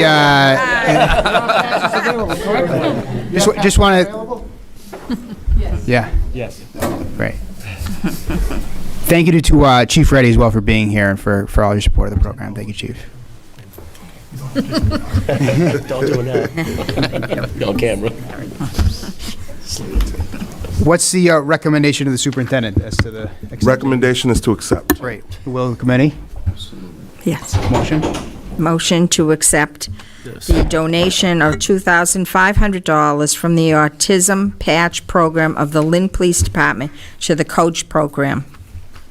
Second. Second. Roll call, please. Member Castellanos? Yes. Member Capola? Yes. Member Dugan? Yes. Member Gately? Yes. Member Magnolia? Yes. Member Pena? Yes. Mayor Nicholson? Yes.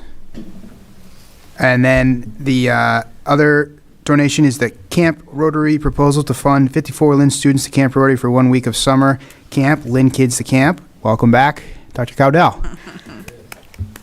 Come on up, yeah. Following Larry's example, I'll be brief and outstanding, which will keep it that way. Most of you are familiar. Welcome to the new members and congratulations to the new members of the committee. I'm the director of Camp Rotary, which is an overnight camp up in Boxford, Massachusetts, and it's owned by the Lynn Rotary Club. It started 100 years ago, and we're celebrating our 100th anniversary this year, as a matter of fact. And for the last 8 or 9 years, we have been focusing back on making sure that Lynn students are able to take advantage of the camp. It's starting to price out a lot of the Lynn kids. That costs us about $1,000 now to go for a week of overnight camp, which sounds expensive, but we're actually in kind of the lower end of the price range for overnight camps. But knowing that that still sometimes is cost prohibitive, we have, the board of directors has made it a point to make sure that Lynn kids are able to attend. So for the last 8 or 9 years, we've been donating weeks of camp to the school system in a partnership with the principals. So we give 2 weeks to each principal to give out to their students. And there are really no strings attached with it. They can pick and choose. They can go by hardship. They can use it as kind of a reward for role model students that are just deserving of a treat or something. So, and it's an experience that they'll never forget for the rest of their life for sure. Some members of the committee have had their sons or daughters attend as well. So this year we have 54 weeks of camp that we'd like to donate to students in the city of Lynn. That's nice. Thank you. Member Gailey? I just want to, my son went there. It was a wonderful experience. And to read that 54 Lynn kids are going to have that opportunity to go for a whole week to Camp Rotary and learn what it's really like to live in a wooded community, to be cared for like they are, to be taught things that they would never learn in Lynn. I just am like thrilled that it went up to 54. Right. It's actually 54 is what we donate to the school system, but then we also take, a lot of times we help kids that apply directly that don't have the funds, or sometimes we'll work with DCF or something. So it's probably closer to about 80 kids from Lynn that we're scholarshipping. Well, thank you again for such a wonderful opportunity for our kids. It's the recommendation of the superintendent. Recommendation to accept. Will So the committee? moved. Second? Second. Roll call, please. Member Castellanos? Yes. Member Capola? Yes, for the $54,000 gift. Member Dugan? Yes. Member Gately? Yes. Member Magnolia? Yes. Member Pena? Yes. Mayor Nicholson? Yes. Thank you so much. Thank you. Thank you so much. Thank you. Thank you.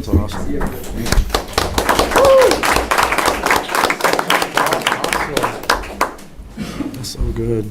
All right, so that takes us back to presentations, and we have blended learning demonstration. Dr. Telweiler. Actually going to turn it over to Deputy Superintendent Powers.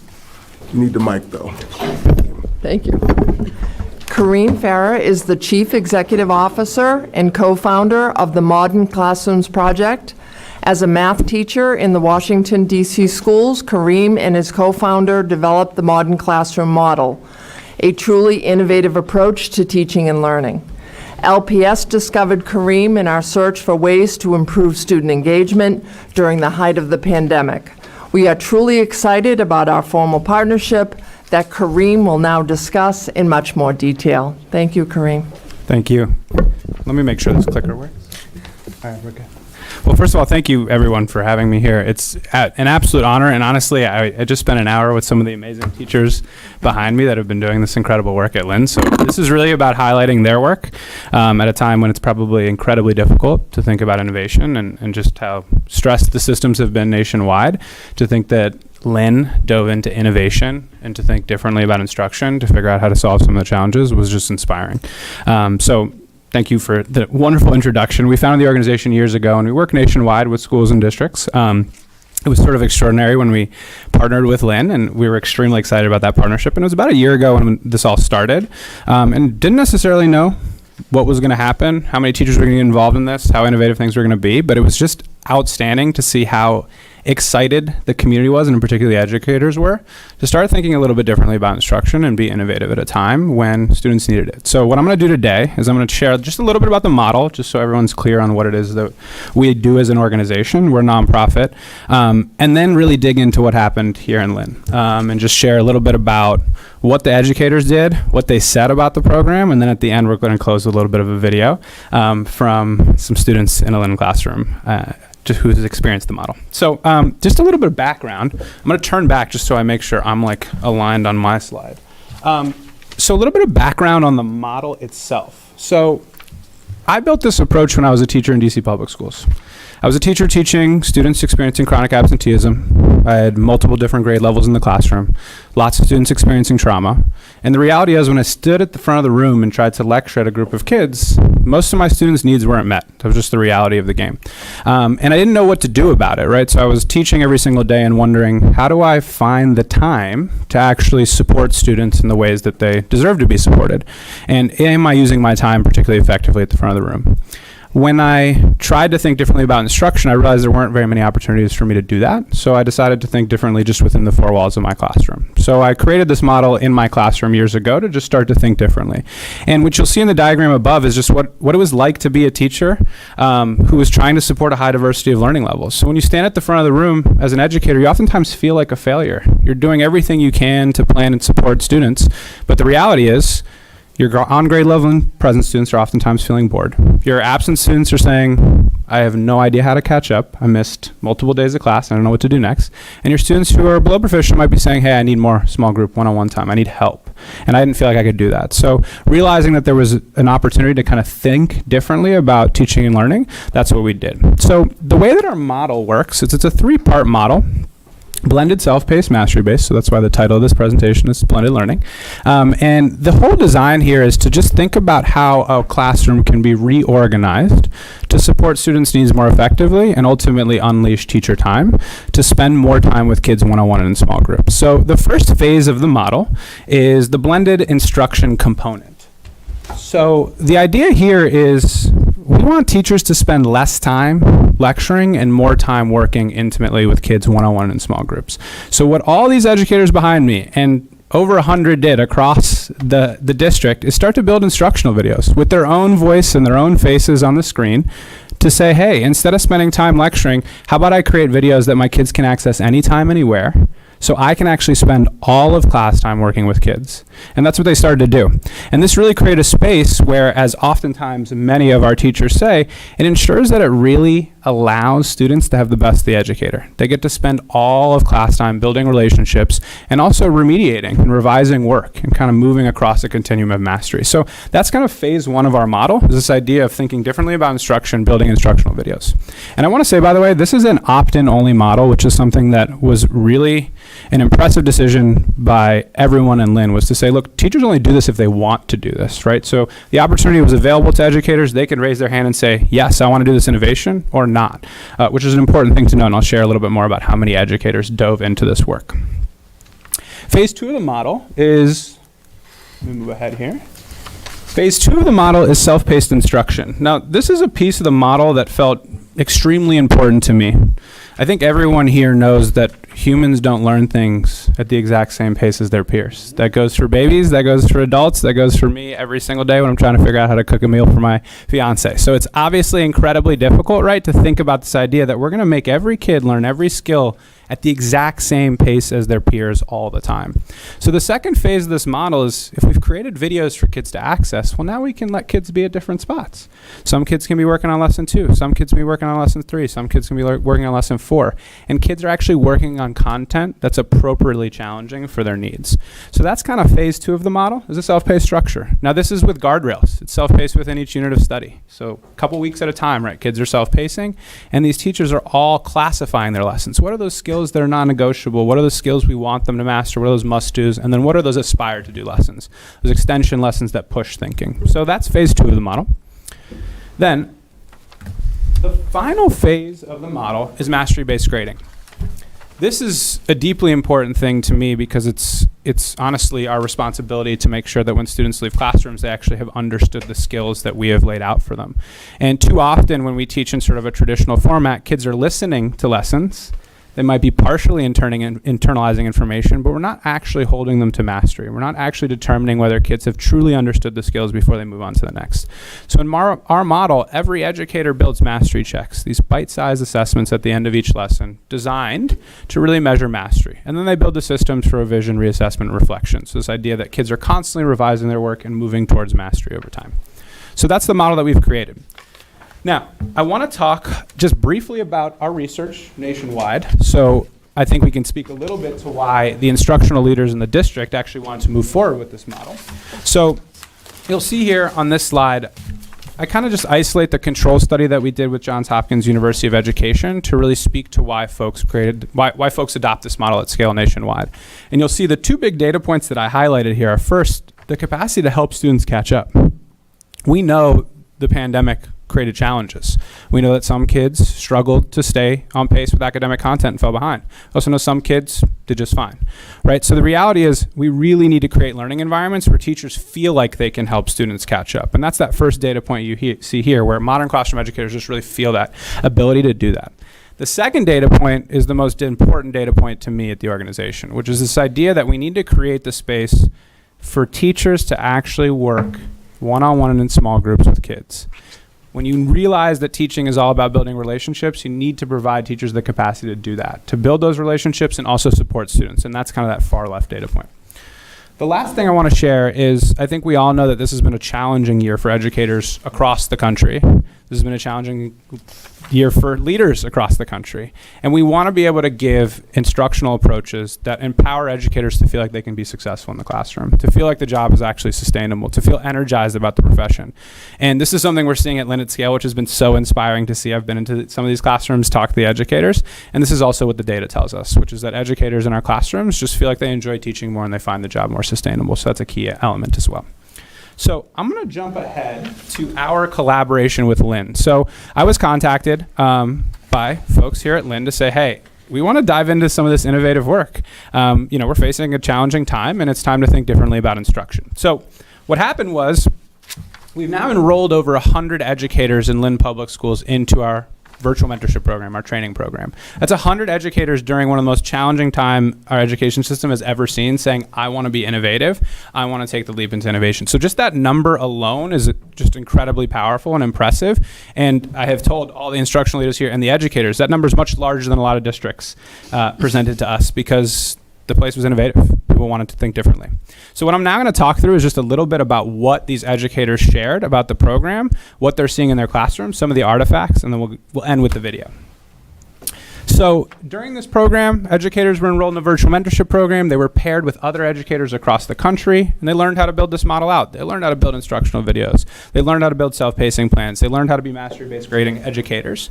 And they completed 25 to 30 hours of professional development on their own time. Again, I just want to stress that. They completed 25 to 30 hours of professional development that they opted into themselves on their own time to think differently about instruction. Many of them, in fact, I just spoke to an educator now who did that all in 1 week because they were so fired up to just kind of tackle this content and think differently about instruction. So this is the program that they went through.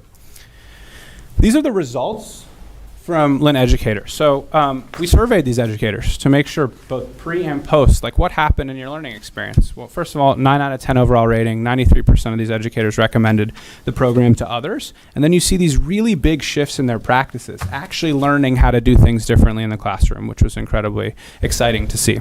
But frankly, what I think is way more important is what they actually had to say. Now, this might be hard to see from here, but I know everyone has the slides in front of them. So what you're going to see here is educators during an incredibly challenging time talking about how their practice is shifting radically. You're hearing folks say this is one of the most powerful transitions in their career. You're hearing folks say it helped move their practice forward and encourage all teachers to participate. You're hearing folks say that they can finally differentiate to kids' needs. You're hearing folks say that it will help you grow as an educator. It's well organized and is designed to really support them to build equitable classrooms. So educators are really speaking up about how powerful this work was, and it was, again, incredibly exciting to see at a time where morale was really low nationwide, which I think was incredible. These are some artifacts. I'm not going to spend a ton of time going through these, but you should definitely check them out. These are just examples of what educators created. I mean, this is Afton Dean's awesome instructional video. You'll see her face up in the corner there. I mean, these are educators spending tons of time planning and innovating to create instructional environments that are powerful. This is Jessica's ridiculous. I did that to you once in the classroom, too. This is Jessica's incredible game board. Sarah's also has an incredible game board. So you can see kids walk into these classrooms, and they get to navigate this incredible game board where they're kind of going through a self-paced learning environment that's fun, that's engaging, that's exciting. Again, building these kind of tools and resources on their own and innovating at a time that's really, really challenging. And then finally, holding students to mastery. This is Kristen's awesome mastery checks. These are the bite-sized assessments at the end of each lesson. So if a kid's actually learning a skill, there's a way to stop them and ensure that they've actually mastered that skill before moving on to the next lesson. The last thing I want to say, this is really cool, and this has moved very fast at Lynn. We have a credentialing process to elevate teacher leaders. It's an extremely important process to us that the folks that we train have the opportunity to then be teacher leaders and can share their practice across the board.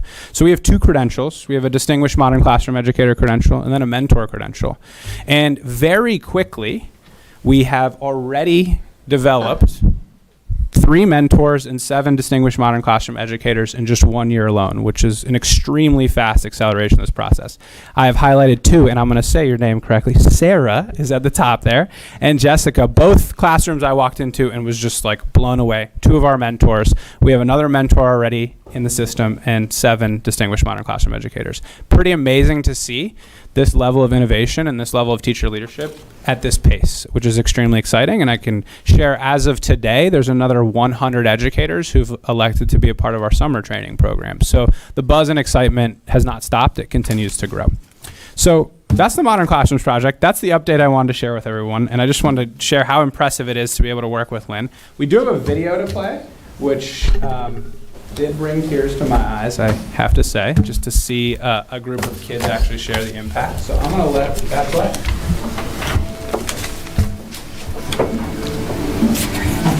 How you get to learn on things, and then sometimes you get to do and the curriculum you get to kind of different. Students who like take longer and need more help can do the learning on their own, and it's no one like pressures them. I think the craft instructions also do that. It's like intentional, you know, you can ask questions and then figure out what it's like making friends sometimes, and then you also get those instead of waiting for other people to finish, you move on to the next level and keep going. I don't know, live teaching kind of gets me bored. I like to add something to it.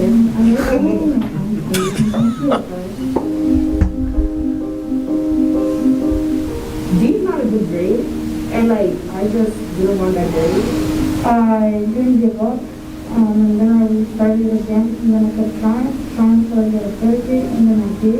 Right, because I actually feel proud of myself whenever I get a song on the bottom, so I kind of make my math intense better on it. I really like less advanced than the class. It kind of is frustrating. Sometimes I try to understand things, but sometimes I don't. And it's better learning, like, even if you're embarrassed about it, like, you can keep to yourself and be like, okay, I don't understand this, and you can just go back in.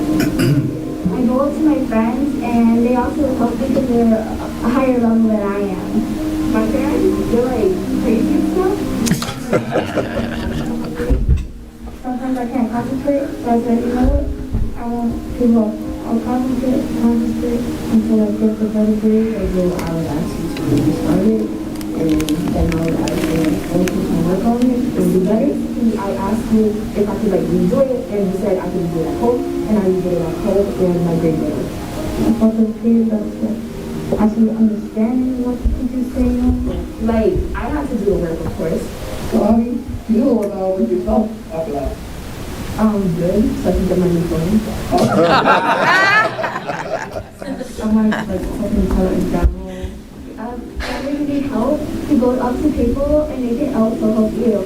You can be stuck on like a problem, and then there's other people that know the problem and you can work with them.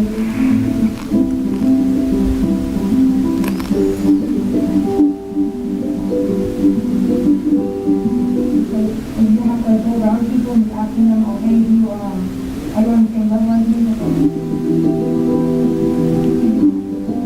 Most of the time I would ask my friends since they're near. And why do you do that? Because he wants to feel the money. And Maria, what do you think? I feel like she's afraid when I know all the I get more wisdom, which is the comment that I was something like this.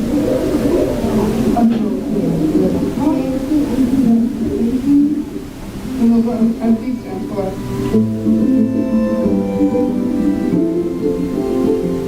I think the really, really organized. The way it's set up, everyone in the class is very neat.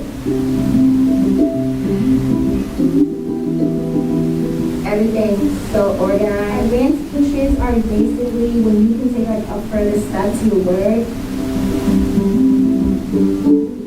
You added like an extra advancement of in the PowerPoint, and I got to do like a little video. I like that a lot. Projects where you can go breathe on what you're doing, be creative, yourself, and I just really like that, and it's just different. It's like Kara's teaching the class, and all I want to say is that she's the best teacher. Aww.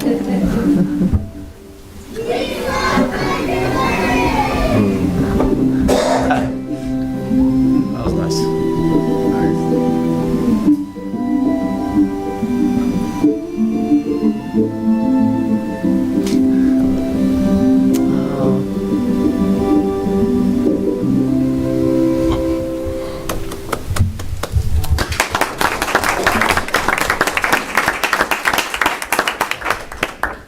Obviously, that wonderful teacher is behind me. I'm not going to add anything else. I'm happy to answer any questions about this work, the model, but I think that video speaks for itself when you can hear students engaging. Yeah, but I think we got Member Castellanos, Member Dugan. Kareem, thank you so much for your presentation. Very in-depth. Were you going to say so? No, I'm done. Okay. Are you getting ready for it? It's not a debate. I swear. I'm not going to. It's all compliments. I'm very grateful to learn from you and to have you here tonight to present. Sarah, I don't mean to put you guys on the spot. Could you guys come up and share? I see the quotes and I see it, like, you know, I see that you're ecstatic and, you know, all that. I would love to just hear some perspective. Yeah, sure. I bet. Sorry to put you on the spot, but What would you like to know? how did this? Talk about your experiences with this. How it impacted you. Some of the takeaways, ways that we can learn from you to support. If we, you know, we're here to learn and grow together, and to support our students just like you. So Jess and I both started when Michael kind of shared Modern Classroom project with us last January, December-ish, that our online learning just wasn't really working, especially for math, because kids were in and out. Internet was all over the place. Kids were in different countries at the time. It was a lot. And kids, they just weren't getting the consistent math instruction that they needed. So we decided, you know what, we heard about this thing, we took the free course that they offer, we're just gonna jump right in and get started.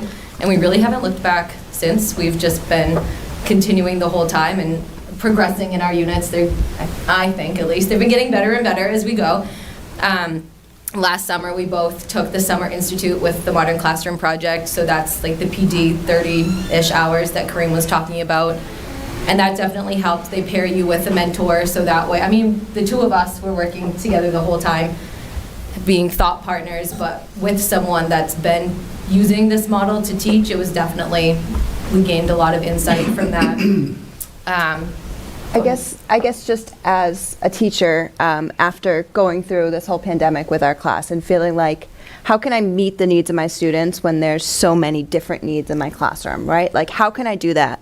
And seeing this model, it was like a chance that I could finally figure that out. So stepping into the model was definitely very overwhelming, and it was a lot of work at first, but the response that we've seen from our students, the independence that my third graders come in and they know where they are, and I have all this time to work with them and actually give them like true support. It's been really kind of revolutionary for my own personal teaching career. Like, now it makes me want to stay in the classroom longer. Like, I'm thinking about all the different ways that I can do it further in my education, my classroom. It's really kind of transformed both of our teaching and really made us more excited about the things that we're doing for the kids in our class. Yeah, and just from some of the diagnostics that we've given throughout the year, I mean, in my class in particular, I have students who are on a kindergarten math level, and I have some students who are on a 7th grade math level. And so using this, the ones who are on level or above, they're able to go through, they learn our new unit, and then I can even push them to the 6th grade standards, or for them to do more application projects, problems. And then the students that need more of my time, my support, I can dial it back for them a bit. So like Jess said, we're meeting our students where they need to be met, as opposed to expecting them to meet us. Yeah. Expecting them to meet us in front of the class and when I'm doing my lesson, you know? Expecting that all 20 kids in front of me, 25 kids are going to be engaged and ready. And if they're not there, I'll give you a quick 5-minute just the next day, but now they're truly, if they're missing it, they truly have that opportunity to revisit it at any time, They're which is getting a full something lesson, even that if as they're outside. adult learners, I think everybody sitting in this room likes to go back and reread something or rewatch something. Now we're giving our students that chance. And now I'll never look back because, you know, how can we expect our students to Hear it once and then remember it forever? Yes. To master it. So I feel like now we're actually meeting our students' needs. Can I just say, wow. Yeah, Kareem, this is why I asked him to come up.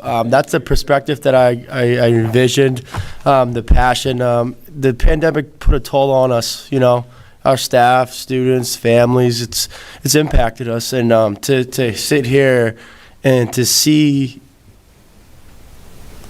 I have that passion too for our kids.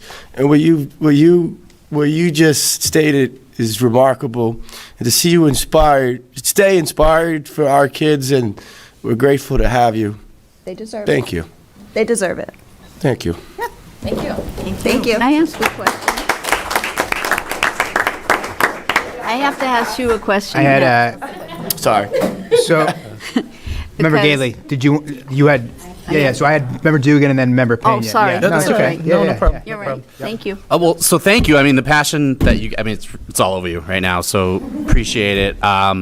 And, you know, just to echo what Member Castellanos said, it's just wonderful to see. I wonder if you guys could talk a little bit about, and again, not to put you on the spot, but you guys are here. I was going to have some other questions of Kareem, but just talk about maybe the benefit of working in small groups. And you talked about mastery checks and what some of those might be that you do. I know exit tickets you mentioned, so things like what are some of the things you might do, and also what are the benefits of working with small groups with kids? Yep, so part of the 3 pillars of Modern Classroom Projects is the self-pacing. And so students will watch the lesson. We have guided notes that go along with the lesson. So the videos are pausing, there's nearpod questions that are coming up. They're filling out their notes at the same time. After that, they have an activity they can work on, and then there's a mastery check. A mastery check, 2 to 5 question quiz, that's at least how we do it. And that's the way that they prove that they've learned this material. If a student needs extra help with the activity, they can talk to another student who, like the students in the video said, are on their lesson. They can work together, or if they get stuck, they can talk to someone ahead of their lesson, or because we're not just standing in front of the classroom and talking the whole time anymore, we have a lot more time to meet with our students, so they can meet with us as well. And then the mastery check is their time to really prove that they've learned this. So kind of the typical way of teaching before was that we would learn something, and when I thought that I taught it well, I was like, you know what, we're good, we're moving on. Yeah. This way, each student gets to decide that for themselves, and when they prove that they've learned it, that's when they can move on. Right. Thank you. And then being a 3rd grade teacher myself, I know the challenges. Trust me. I had a challenging day today, so I do know the challenges. But thank you. And then my next question would be for Kareem or Mrs. Powers. So obviously this is, you know, elementary teachers. You're both 3rd grade, both of you? We both are. 3rd and 5th. Okay. And then I saw in the video Marshall Middle School. Is there anything toward the high school, or is this just sort of elementary, middle? Yeah. Okay. We can grab another K to chair. 12. Okay. I taught 12th graders when I built them up. Okay. So it's K to 12. There's educators across the district. These 2 jumped on. Yeah, we can tell. I think Yeah. anyone I had ever seen. I had the privilege of watching both classrooms, and they're absolutely outrageous. So I can imagine. To watch them in action. But yeah, this is a K to 12 model. You know, I think actually at the elementary level, sometimes it's a little bit easier to change student mindset because they haven't been learning in a traditional system for a long time. But then obviously at the secondary level, students are older. They can be a little bit more self-directed at times. And so there's challenges kind of in shifting practice in all environments. But it kind of thrives as long as the educator's fired up about it and wants to create the space for it. Right. So it's going to be district-wide. Already district. Captain Dean is a high school teacher. Oh, okay. He's also a theater teacher, a drama teacher at Classical. At Breed. Oh, sorry, at Breed. But we've got a bunch of. A whole cluster of science teachers at Lynn Classical took it together as a team. So it is across. Great. All right. Awesome. Thank you so much. Thank you. And keep up the great work. It's awesome. Thank you so much. question. Yeah, I think Member Gately has something for you too, right? Member Pena, Member Gately.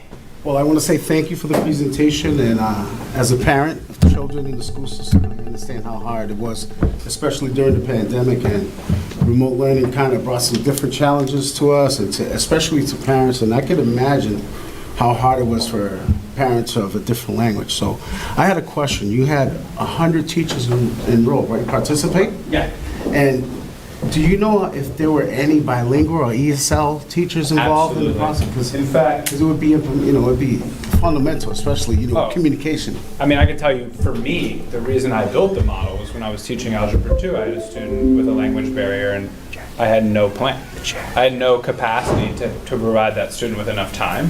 And when I lectured, right, if I moved too fast, the kid didn't feel comfortable enough to raise their hand and say, hey, can you stop everyone so I can learn this skill? So it's extremely effective with emerging bilingual students. There's a lot of educators who leverage it in that setting. In fact, I just heard a teacher today talk about how, in particular, it's had a profound impact on the students with language barriers, just because the one-on-one and small group time, obviously, the capacity to stop and pause and rewind, Absolutely, something that simple.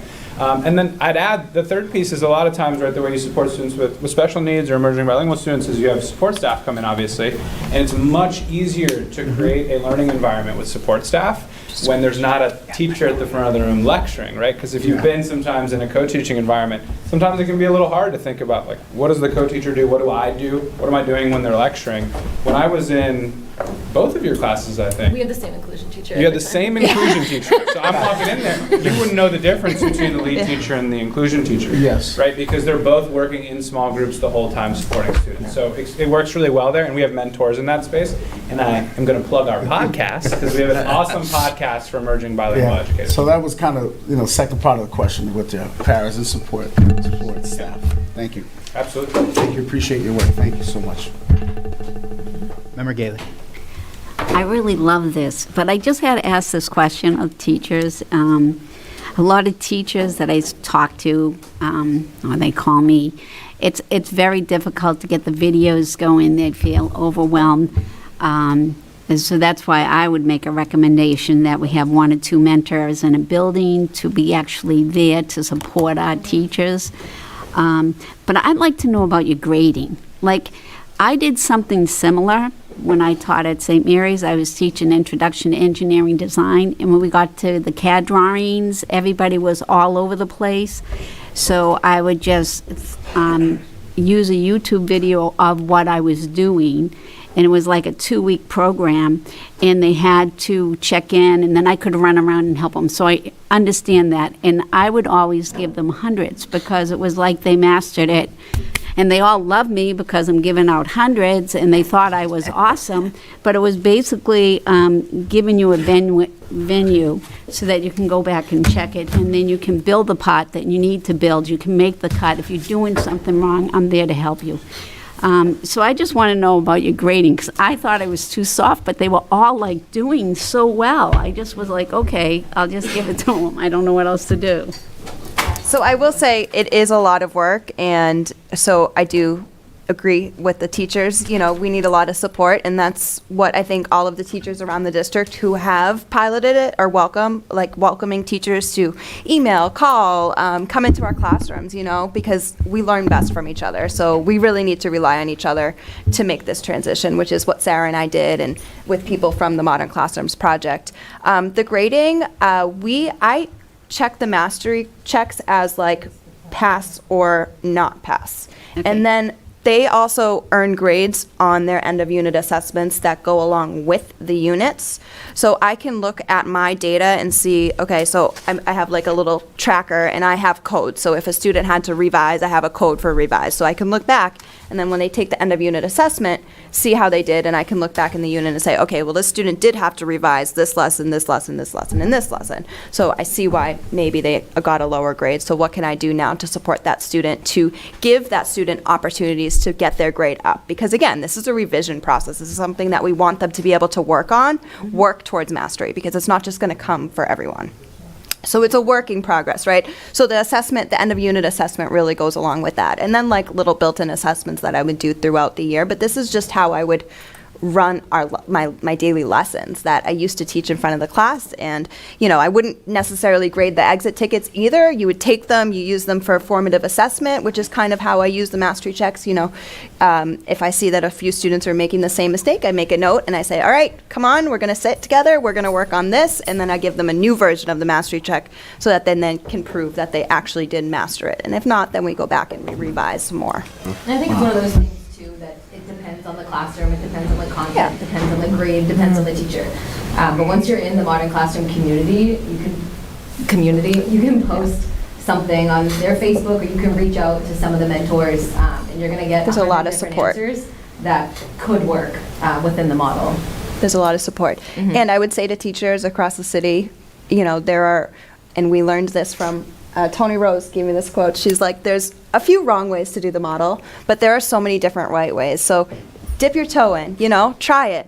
Rip the Band-Aid. Try a little portion of it. It doesn't have to be perfect, And we actively don't prescribe a grading policy. Okay. Because every community and every system is different, right? So teachers are a combination of their personality, a diverse group of students, an ecosystem, and we trust educators to kind of build the grading policies they think are most appropriate for their kids. So we give the framework, but it's amazing how diverse the policies are nationwide and globally, and that's by design. Like, I would rather these two design the grading policies for these kids than me sit in my office and go, definitely. Jessica and Sarah need to grade this way in Lynn. That makes no sense. So yeah, it's one of our favorite parts of the model, and it works quite well. And I watched your video when they first brought it. It was a good video. I liked what I saw, so I wanted to thank you for coming here. And one other question, have you seen improvements in student learning? Yes. Yes, much. And not only just grade-wise, independence-wise, confidence-wise, and so that's been probably one of the most rewarding parts. Collaboration as well. Community, It's like classroom community. It's not telling students, like, okay, go ask a friend. It's like they're learning how to use the classroom to their benefit and use each other. Which is what they need when they're working in a job. You work with your colleagues, that's what you do, so. Thank you. Yeah. Member Magnolia. This is sort of I don't know if it's a quick question or it's a giant question. So I'm going to ask it and you can decide. Does this model allow for a multiple measured assessment that would be able to take, say, students with learning differences who might need to demonstrate learning in a different way and make them feel much more like they're doing the same thing as other students in the classroom are? Because I can see how this would allow for multiple measures assessment in a way that a traditional classroom model would not. And I say this because I just had a half an hour long conversation with my daughter's teacher today about how she is top in the class in math when they talk, and she gets 79 on tests. And so they did like a Jeopardy with math, and she won.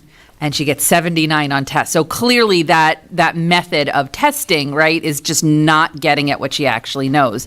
So I'm thinking about these multiple measures and this specific model and students who might find themselves in that position.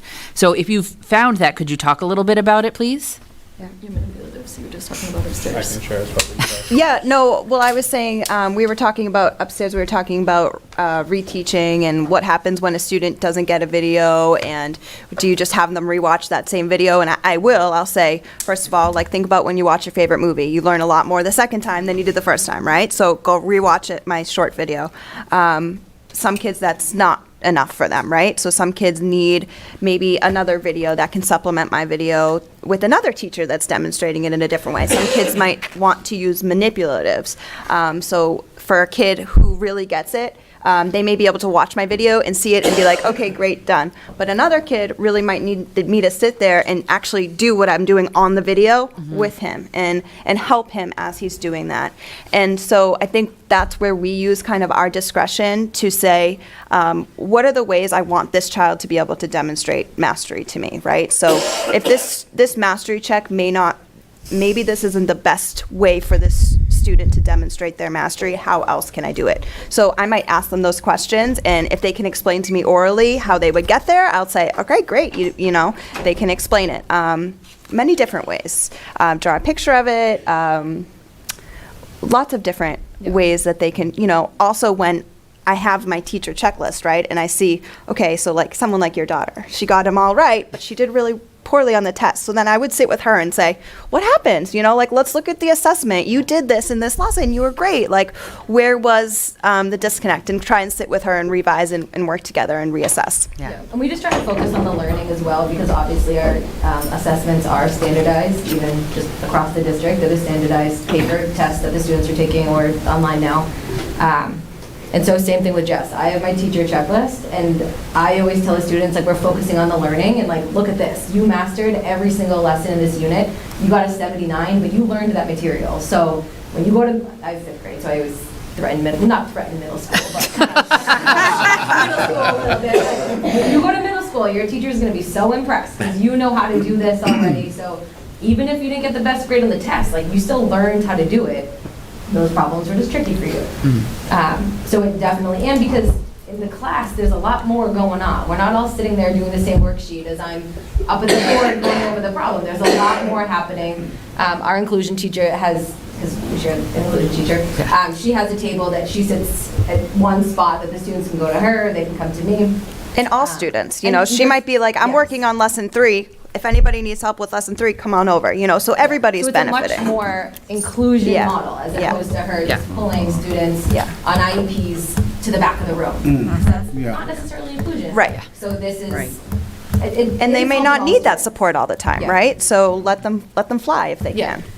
And I'll just, I mean, it is a big question in a small one, so the small answer is yes. The bigger answer is we also have a collaboration with Digital Promise, which has the Learner Variability Project, which is actually probably the most robust bank of resources to sort of think about the variances in learners and then create strategies. So actually, when you're in the course, and you all probably joined it too early to even have access to this, but now we map it to the Learner Variability Project. So when you have a student, for example, who struggles with executive functioning, what are the things you can bake into the structure and system to do that?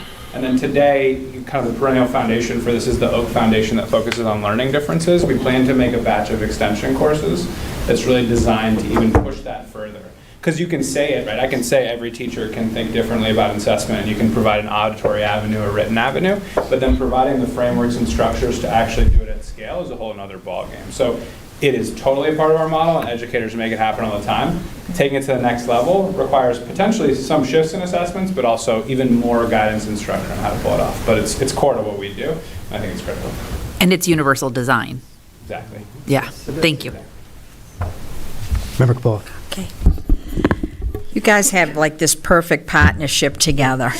And, you know, in the staff survey, a lot of people talked about this program and were resistant a little, you know.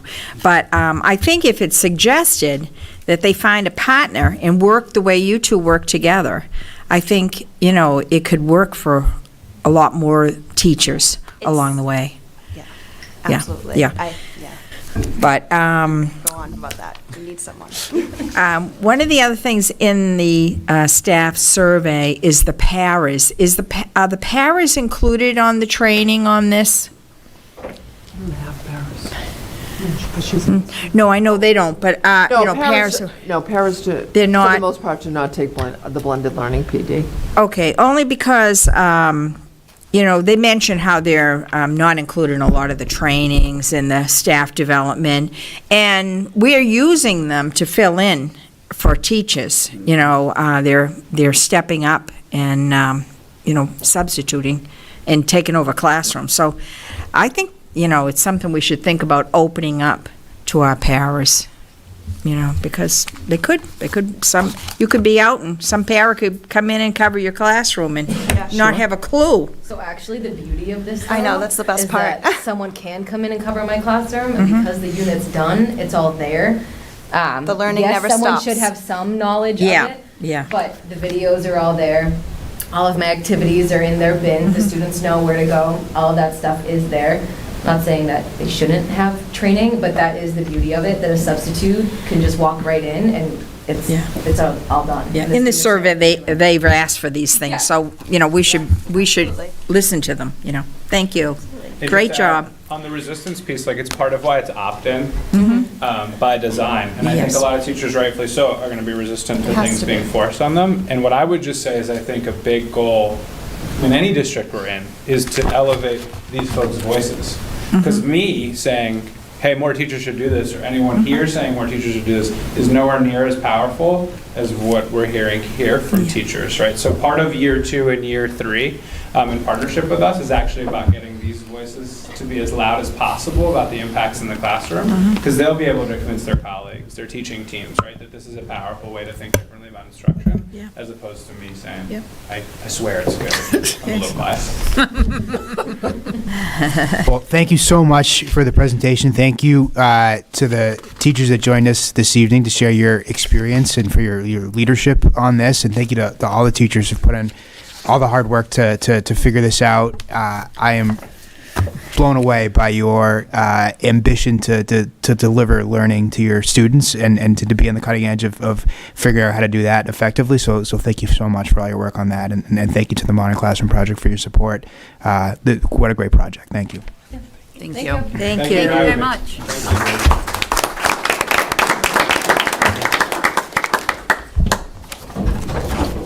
All right, so the next item on the agenda is a presentation on the American Rescue Plan Act funding. So I'd like Capital Strategic Solutions to join us. Yeah. We can just take a quick break for a minute. Yeah.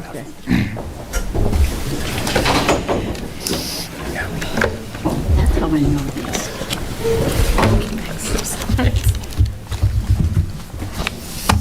See you again. Nice to see you as well.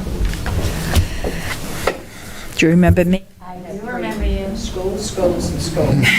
Yes, I do.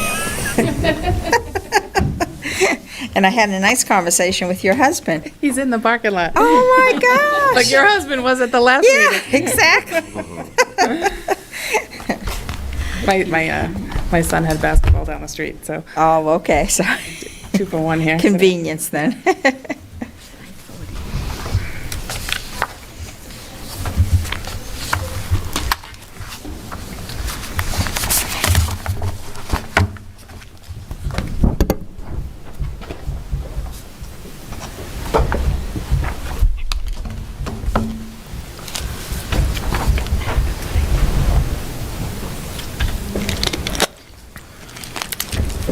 This is the government way. Hurry and wait.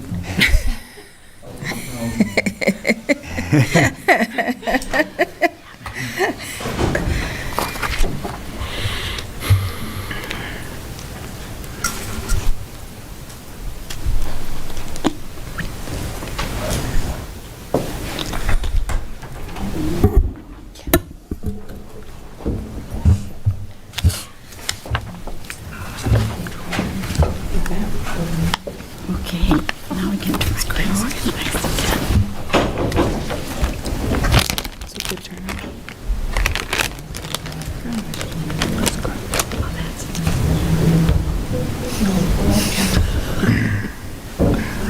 again. Good.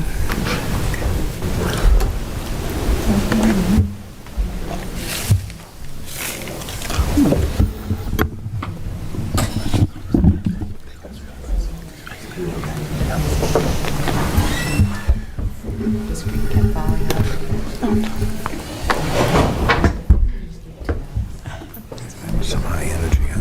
A lot of really good questions.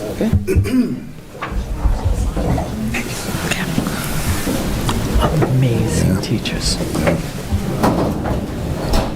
No, I haven't heard that one. It's a good one. That's the first time it's come up. All right, I think we can get started. So we wanted to provide an update on the what the city is doing around ARPA funds. As you all know, we've been having a series of meetings in community meetings in the different wards and with different community groups to try to get people's feedback. And some of you have attended those meetings, so thank you so much. We also, I know that we had some questions earlier on in the year about ARPA funds, and so we thought it would be useful to invite Capital Strategic Solutions to share an update about where we are in the process. The survey closes today for the initial high-level sort of category feedback. But as you'll hear more about, there's going to be a lot more opportunity for people to weigh in. The other thing we wanted to highlight is that we've been really grateful to work with the Lynn Public Schools for help with getting the word out about the ARPA survey and about what's going on with ARPA. And hopefully many of you will be able to join us next week for Student Government Day, where we will also be working on ARPA with student leaders. So it's education in the Lynn Public Schools are certainly featuring prominently in our approach to this, and so we wanted to share an update with the school committee. So I'll turn it over to Capital Strategic Solutions. Thanks. You start. So thank you so much for having us. My name is Jennifer Thompson, and I'm joined with Nicole Figueredo. We're with Capital Strategic Solutions, and as the mayor mentioned, we're helping the city with a number of things related to ARPA, but most recently a really robust outreach program to try to get input from residents and businesses in the city of Lynn on how they believe the ARPA money should be spent and what the funding priorities should be.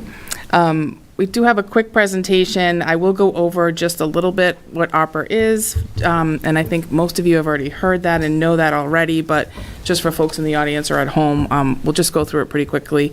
And then Nicole will talk more about the recent outreach that we've been doing. So the American Rescue Plan Act was signed into law in 2021 by the federal government, and it was intended to provide support to cities and towns in terms of mitigating COVID-19 and as well as the impacts of COVID-19. As you probably are aware, the city of Lynn is eligible to receive just over $75 million in the direct ARPA allocation. And that's in addition to some of the state and federal funds that the city of Lynn has or will receive through other ARPA avenues, as well as some of the ESSER funding that I'm sure you're all familiar with.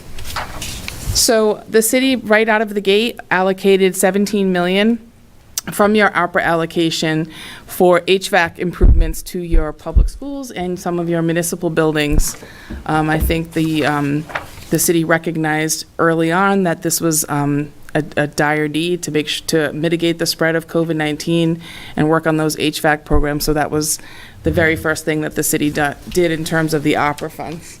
The city also the city council made a decision with the mayor's office to allocate some funding through the EDIC to support your local Lynn businesses that were hit the hardest by the pandemic. So that was another one of the very first projects that were funded through ARPA and is currently underway. So that leaves about $58 million that the city of Lynn will still have to spend on ARPA funds. And that's what we've been, especially Nicole, traveling the city talking about and getting input from residents and businesses on how they feel that money should be spent. Cities and towns have until 2026 to spend the funds, but it has to be in a contract by 2024. So there are 4 general uses that the city of Lynn can use the ARPA money for. You can use it to fight the pandemic and the public health impacts of the pandemic, as well as the economic impacts of it. You can use it for assistance to households, small businesses, nonprofits, and aid to impacted industries that were hit the hardest during the pandemic. The second category is the legislation allows you to pay premium pay to essential workers that worked in person during the pandemic. The third category, I'm sure you're aware that the pandemic caused a drop in local revenue for cities and towns. So the third section of the legislation allows the city of Lynn to use lost revenue to fund general government services. So what does that mean? That means the city of Lynn can use the lost revenue that you experienced due to the pandemic to fund some of the things that you would normally fund in a city budget. And we'll talk a little bit more about that and give some examples. And then the final thing is the city of Lynn can use the funds for water, sewer, and broadband infrastructure improvements.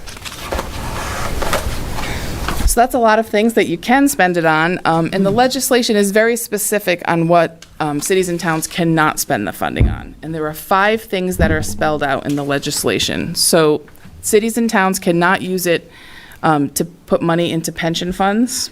They can't use it to pay off any of your debt on your existing capital debt projects. You can't use it to pay any legal settlements or judgment agreements. The city cannot use it to put money into a stabilization fund or a rainy day fund. And finally, the city cannot use the funds to match another federal grant. You can use it to match a state grant. You just cannot use it to match another federal grant. So some examples of that first category, that public health and economic impact project, which I think, most of these are obvious in the beginning. Vaccination efforts, monitoring for COVID-19, contact tracing, hopefully we're beyond that, let's hope, and protective equipment for your employees. You can use it to support vulnerable populations to help them access medical and public health services.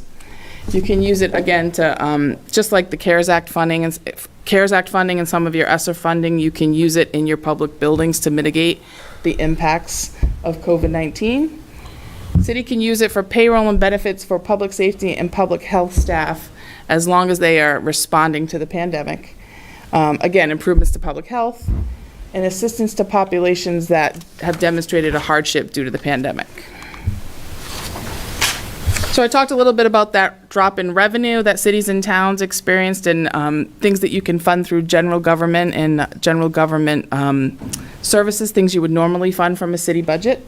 And those are things like building of infrastructure, road work, building of schools and municipal facilities, technology, cybersecurity, again, health services, any sort of environmental remediation, school and educational services, police, fire, public safety, and again, any other traditional government service as long as it's not any of those 5 exclusions that we talked about. So as we've gone around to the various wards and had a lot of meetings with community groups, we've talked just in terms of high-level categories, and this is just a high-level, not an exhaustive list, but these are just some of the things that have come up through the meetings and been discussed citywide.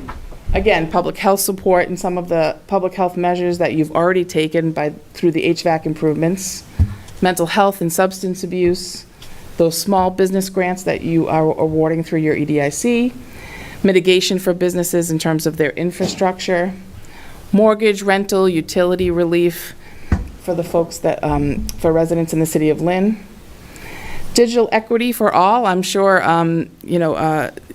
no one saw this more than the students and the teachers that lived through the pandemic and how difficult it was for students to have access to Wi-Fi. So ARPA funding does allow you to improve your broadband and public Wi-Fi in the city.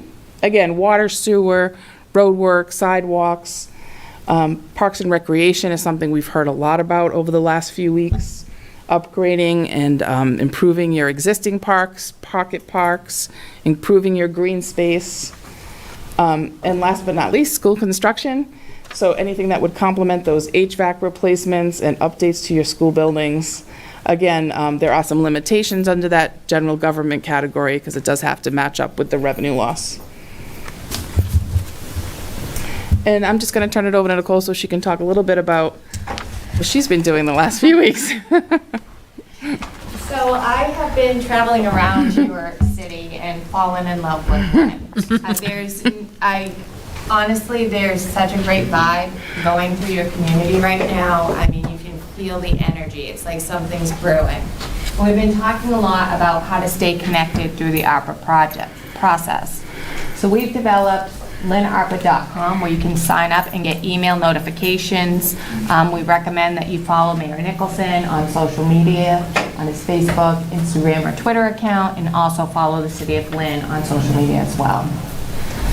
So right now, we're in the winter-spring engagement process, and we're educating, engaging, and gathering feedback. The survey's closed tonight, and then we'll launch at the same time the request for ARPA projects as well as the ARPA project scoring matrix. So when we put those projects requests out there, you'll see how they're going to be scored. It's a very transparent process that's important to the administration and the City Council, as well as the federal government, for everything to be as transparent as possible. Then we'll launch the project selection surveys after we've developed that extensive list of projects that we're going to have. In the summer, we'll implement the ARPA matrix to assist with the project selection and present the selected projects to the City Council for presentation. Our timeline, so today's the last day for the surveys.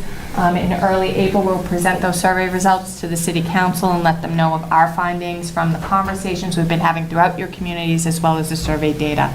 We've gotten a really lot of great ideas and great feedback at those meetings, and I highly encourage people to continue to share that right up until midnight tonight, so we can get as many as possible.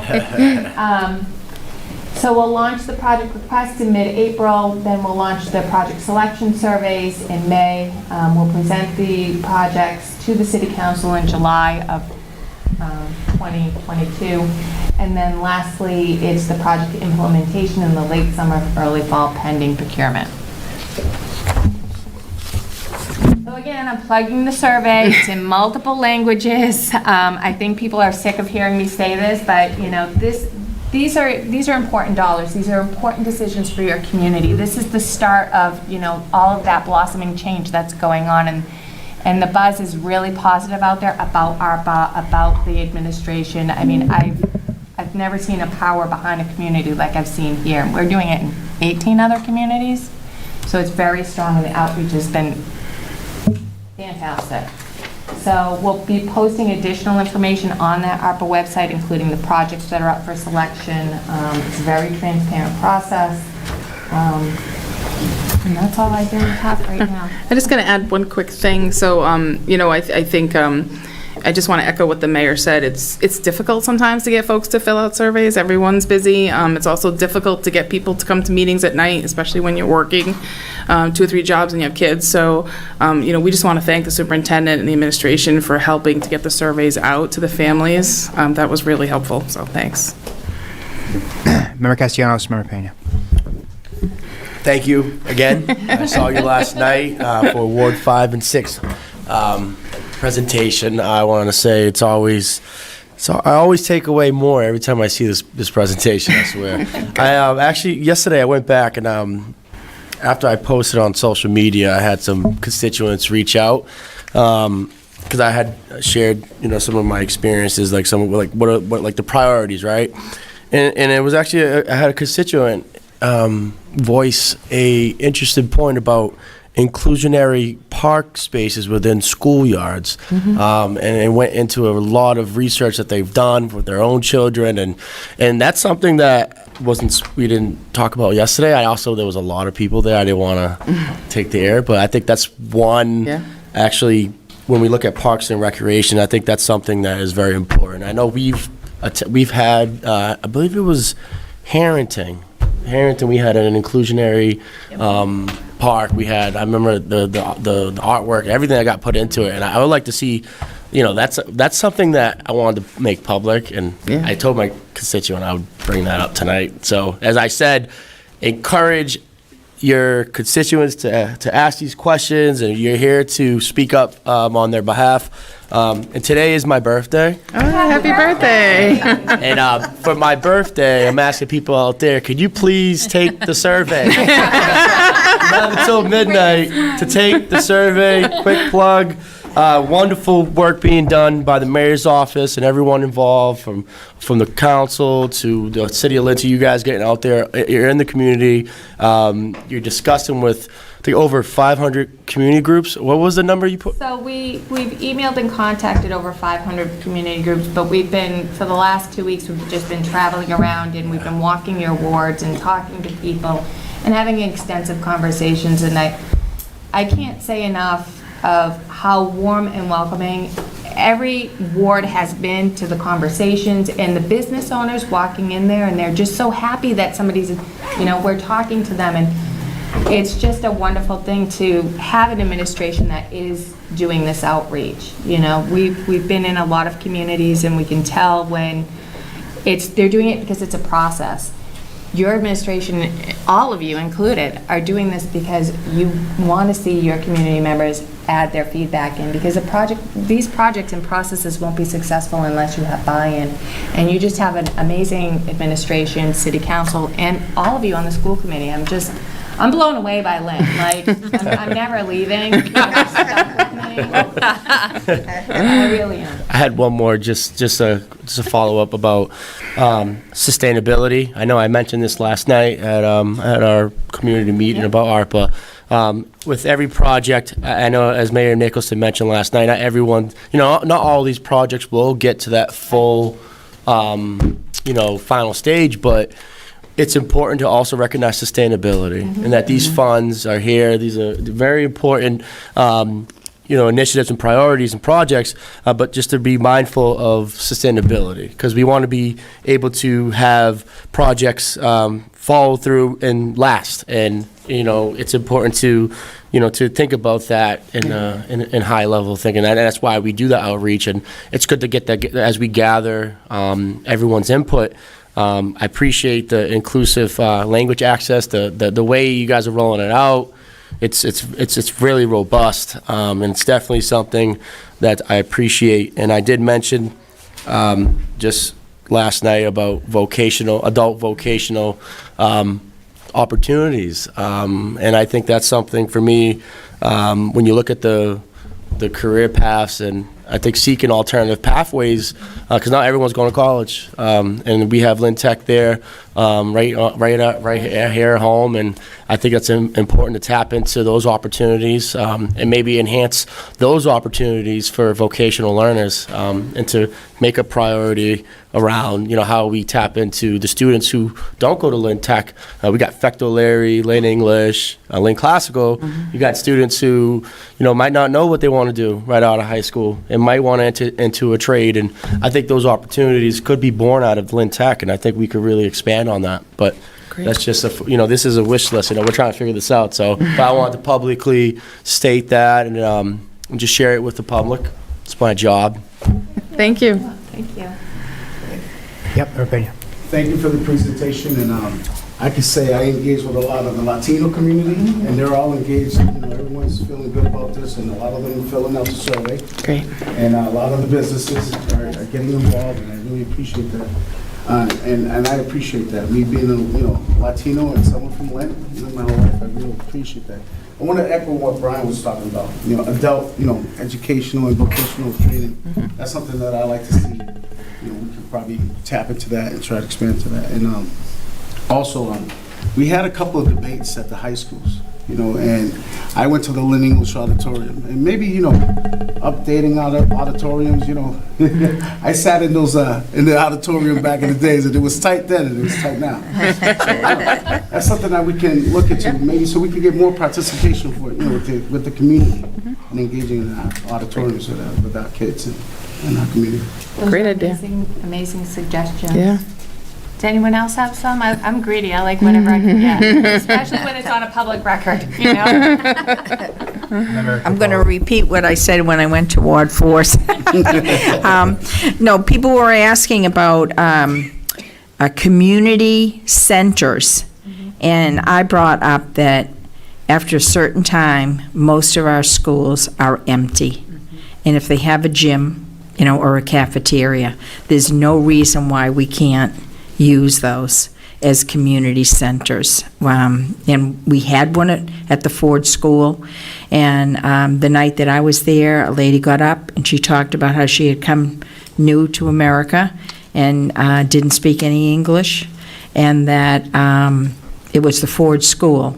That's where her kids went, and she was able to learn English there and a lot of other skills, she was telling me afterwards. So I think it's something, it's a resource that we haven't totally utilized, and a lot of people would, I think, use that. Great idea. Member Magnolia, yeah. Thank you very much. I just want to put this out there, if we're saying things on the public record, as the co-leader of a Girl Scout troop that often has a difficult time finding space and understanding that when the new YMCA was built, that those community rooms are literally booked solid. I know because Lenny has to sometimes pull strings to get the Girl Scout troop in. That being creative about how we use community spaces and thinking about retasking money in various ways to open up community community spaces. I think our branch library's closing, that happened right when I moved to Lynn in 2004. The one that was really close to my house closed the year, and now it's an insurance agency. And so when we lose those community spaces, it's really hard to get them back again. And so thinking creatively about how to create community spaces, because you want your Girl Scouts, you want your Boy Scouts. Yes, we can find churches, but it would be lovely if it was public space. And I think that if you think about the kind of community feel that each of our schools engenders, especially if folks were able to use those in ways that were not just directly connected with education, I would guess that our PTOs would grow as a result. I would guess that our absenteeism would go down as a result of people engaging with the building itself. So I can see a lot of community benefits to what Member Capola is talking about that far outstretch just the wouldn't it be nice if my Girl Scouts could meet at a school kind of argument. Thank you. Thank you. Yeah, Member Dude. Yeah. Yeah, thank you for your presentation. And again, I guess since we're getting it on public record, I feel like I need to say something.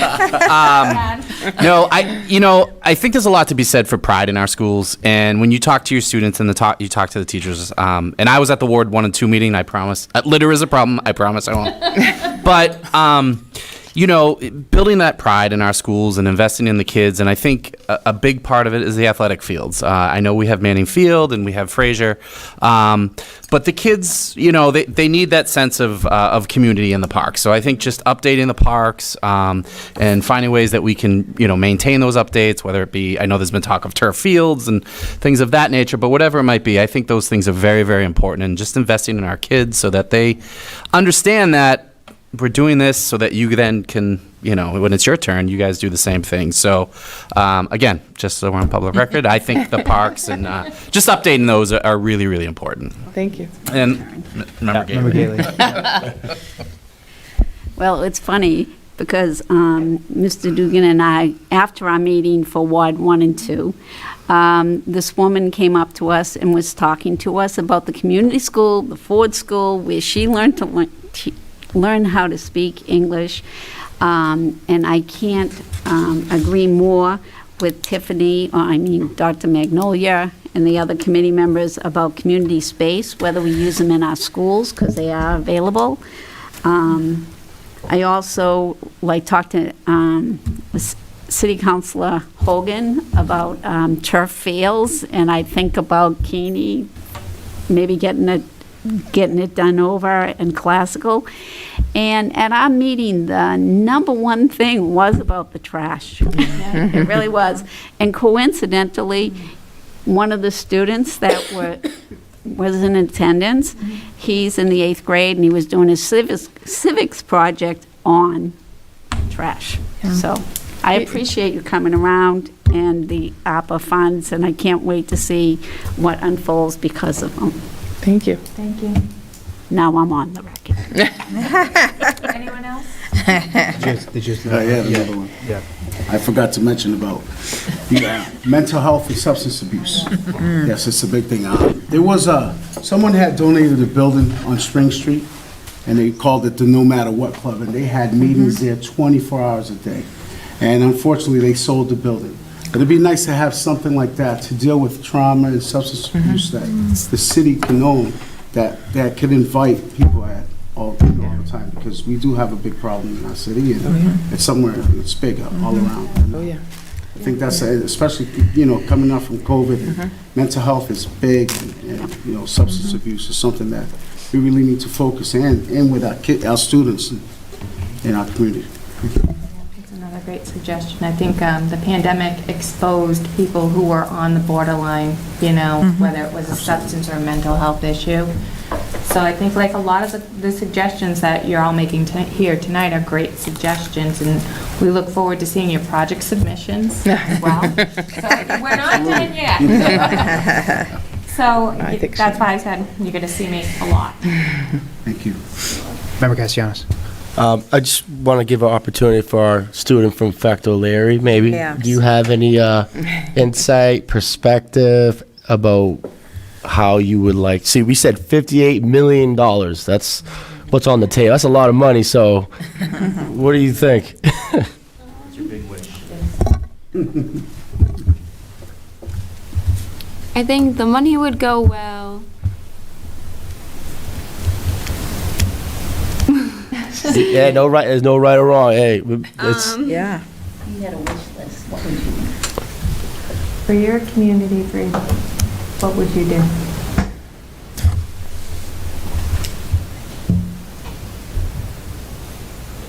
I like how you guys were talking about fixing the parks and the fields. I think that's really nice. Thank you. Okay. That's great. Thank you. Thank you. Thank you. Any other questions? Well, one of the questions that I had asked initially, and I think would be helpful to kind of run through, is obviously one of the big needs that we have as a district is new schools. And, as we looked into this, I think there's some sort of challenges from the timing perspective, given the way the ARPA funds unfold. So why don't I just share that, and then if people have other questions, we can chime in. But the funds have to be contracted by 2024 and then spent by 2026. We're obviously going through the Pickering process, and we have some good community members here, and we've been keeping everybody posted about how that's going. We're in the early stages. So early that it's a matter of years before this building comes online, and it's also a matter of years before the money starts being spent even. We also have been working closely with the school department, the city's financial team, to make sure that we have enough money for the Pickering project, and that's sort of on track. I think what that means is that if you were thinking about using ARPA funds, if one was thinking about using ARPA funds for new school construction beyond the Pickering, it's not going to fall in the timeline of the ARPA funds. I just thought it was worth sort of sharing that because that was one of the first questions I had about how that would all fit together. So, yeah, Member Magnolia. Interestingly, though, we could use ARPA funds to, say, put solar arrays on a number of schools to defray electricity costs. So, in thinking about this concept of sustainability with the ARPA funds, I think it's in our best interest to think very long-term in terms of what would get us the most return on investment. And one of the things that I can say, as a member of North Shore Community College, is that when we put the solar array on our Lynn campus building, and then when we built a new building in our Danvers campus that was net zero, those projects paid dividends. Mm-hmm. So to use money that you wouldn't have otherwise to bring down electricity costs by hundreds of thousands of dollars every month would perhaps be a really wise investment if we're thinking about our school's infrastructure. Mm-hmm. The same thing is also true. I know we worked on HVAC, but it would also be true if we look at a lot of our older buildings that are likely not going to be replaced soon with energy efficiency, materials. So whatever version of that I think is in our ARPA funding would be in our best interest.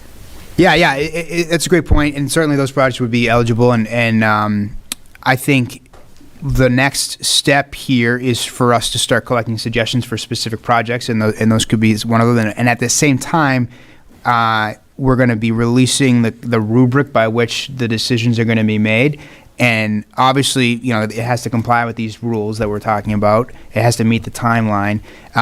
And then another big one will be, is this really a one-time cost? Because for that sustainability point, this is one shot, and it's a great shot. It's an exciting opportunity, but we need to be making the investments in things we're either going to able to continue paying for, or that it's just a one-time improvement. So building improvements are a great. One of those kinds of projects that does well on that rubric. Member Castellanos, Member Capola. Since we're on public record, so yesterday during Ward 5 and 6, I did share Dr. Magnolia's insights about solar energy and just sustainable projects within the city. This includes wind turbines. There's so many other, once you start looking at the green communities around us and folks that are investing in solar energy and capital projects, there's so many learning examples around us, around the country. So I think I do share that value as well, especially if, we're looking, again, that one-time cost, those type of projects could pay us back and would allow us to, develop additional resources and just opportunities down the road and to look at residual impact. And I think that's what I'm hoping to accomplish. I look forward to just going through this process and to just seeing the follow through and just as a learner, just seeing the growth and like for what I mentioned this earlier about the district-wide strategic plan years ago that was put together, to see things follow through on it's amazing to see the vision, to see where we're at, and first of all to see where we started in a pandemic to where we are now is just I feel like I'm in the twilight. It's unbelievable. But it's definitely. This is real, and I feel like there needs to, we got to get this out there. Even if folks don't make it for my birthday survey request, I think we got to get people get people involved, get people excited. I think State Rep Cabano said, this is awesome. We got money, we got opportunities. You should be very excited. Get your, I haven't seen so many leaders request, I go at my constituents like a sales rep. I need to know how you feel. I don't care what time it is. It's important because eventually, like Mayor Nicholson just pointed out, it's going to get rolled out, and it's important to have input, to get the equitable input too around the whole city together. I believe that was the slogan when he ran. Together, all of us together. So I think it's important. So I'll leave it at that. Thanks. Thank you. Thank you. Yeah, Member Capola. Yeah, actually, the wind turbine was brought up 18 years ago, and we had no money. And I'll give a shout out to Loretta Cuff O'Donnell. She sat here 18 years ago, and she brought it up, and then she ran and became a city councilor, and she worked with the water and sewer department. So we have one down on the Linway, that wind turbine, but it would be great to take care of all of our school or all municipal buildings here in the community. Wonderful. Well, thank you so much for joining us. Thanks everyone for the input. See you. Much Thanks appreciated. again. Thank you. Did you get your flashlight? Have a good night. Yeah, you too, Nicole. Thank you. Good night.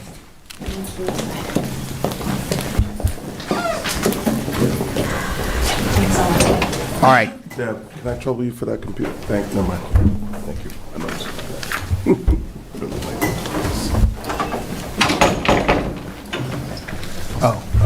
Okay. Yeah, so the next item was the graduation dropout update. Dr. Telweiler. Yeah, you received in your packet the full presentation, which, if you recall, our March 3rd meeting, I referenced some of the data that we were prepared to present to you tonight. We're excited about it. I recommended to Mayor Nicholson that there's no urgency in presenting that data. We are excited about it, and quite frankly, we wanted to have a stage by itself. So I wanted to recommend that we move that to our next meeting. Motion to table and move to the next meeting. Second. Roll call, please. Member Castellanos? Yes. Member Capola? Yes. Member Dugan? Yes. Member Gately? Yes. Member Magnolia? Yes. Member Pena? Yes. Mayor Nicholson? Yes. All right, next item is discussion on redistricting Lynn Woods and Shoemaker Streets, which was previously tabled. So if you'll recall, at our March 3rd meeting, we had the principals of Lynn Woods and Shoemaker Schools here. We presented to you the rationale for a shift in a certain set of streets currently assigned to Lynn Woods to shift to Shoemaker. The rationale would be to add some reprieve to Lynn Woods around their class sizes in future years, and then also create a better sense of balance between students with disabilities and those in regular education. At Shoemaker, the committee's request was to engage in a couple of activities before a decision was made. Immediately after the meeting, both principals sent an email to the families that they serve in both of those schools explaining the rationale for the proposal. They also offered a Zoom where families could drop in, ask questions, give feedback. There were no attendees at that Zoom. And then we also, through the election office, were able to procure the addresses for all of the streets that we talked about that were involved in this decision. We sent a letter explaining what the shift was, that no current students or families would be impacted, and no siblings. If you had a sibling, a student currently attending either one of the schools would be impacted. Informed them that would be discussed tonight, gave them my email address and my phone number to call with questions. No one did. So we feel pretty confident now that there is awareness of this proposal, and dare I say, by the fact that no one reached out to say I have a problem, acceptance of it. And so I'd like to circle back and ask for the committee's support. Dr. Mamalai? I'd like to move that we accept the redistricting proposal that was presented to us at the last meeting. Second. Roll call, please. Member Castellanos? Yes. Member Capola? Yes. Member Dugan? Yes. Member Gately? Yes. Member Magnolia? Yes. Member Pena? Yes. Mayor Nicholson? Yes. Thank you. Field trip requests. Dr. Stillweiler? Yep, there are two. The first is to take a group of students from all of the high schools who are engaged in the TRIO program on a college visit to the University of New Hampshire, which is out of state, which require school committee support. So asking for your support and approval of that field trip. Make a motion that we allow the students at all the high schools, it doesn't say specifically, but at all high schools, to the University of New Hampshire on May 5th, 2022. Second. Roll call? Member Castellanos? Yes. Member Capola? Yes. Member Dugan? Yes. Member Gately? Yes. Member Magnolia? Yes. Member Pena? Yes. Mayor Nicholson? Yes. And then the second request, our Lynn MC JROTC program has done us proud again at the Northeast competition. I forwarded you the outcome of that competition. First place overall and first place in nearly every competition except for one where they got second place. Their performance has earned them an opportunity to participate in the National Drill Championship in Daytona Beach, Florida, April 13th to 16th. Would love to send our students down there again to represent us as they've done so admirably in recent years. Make a motion to allow Lynn English Marine Corps Junior ROTC 2022 National High School Drill Team Championship, April 13th to April 16th, 2022, in Daytona Beach, Florida. Nice time Second. of the year. Roll call, please. Member Castellanos? Yes. Member Capola? Yes. Member Dugan? Yes. Member Gately? Yes. Member Magnolia? Yes. Member Pena? Yes. Mayor Nicholson? Yes. And I also just want to name, there was recently an awesome field trip that a group of classical students were able to participate in down the Cape. This is a science-focused field trip. It was an overnight field trip. By our sort of quick review of records and minutes, for the past 14 years, in-state overnight field trips have not come for school committee approval, but they really should. So they will going forward. Just wanted to name that. Okay. Thank you, Dr. Teltweiler. Next item is the update on the Student Opportunity Act. That's me. So at our February 10th meeting, we discussed an opportunity to revisit the Student Opportunity Act, which I'll call SOA. going forward. The plan that we developed related to the Student Opportunity Act. Just a quick reminder, the SOA revised the Chapter 70 funding to address inequities on how funds are allocated to districts. This year is the first year of that Student Opportunity Act plan and that shift to the formula.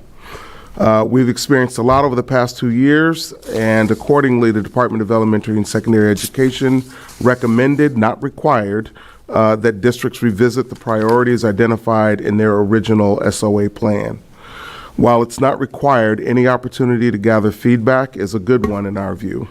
We sent a survey outlining the priorities and asked families if they believed, and staff, if they believe these still to be the ones on which we should focus. Families were also offered an opportunity to share an additional area of focus in the narrative response field. A follow-up virtual town hall was held on March 14th. In your packets is a memo from me outlining the outcomes of that feedback and a recommendation. In overwhelming fashion, families indicated that the priorities identified in our first Student Opportunity Act plan are indeed the things on which we should continue to focus. The narrative analysis, and there was a lot of narrative feedback,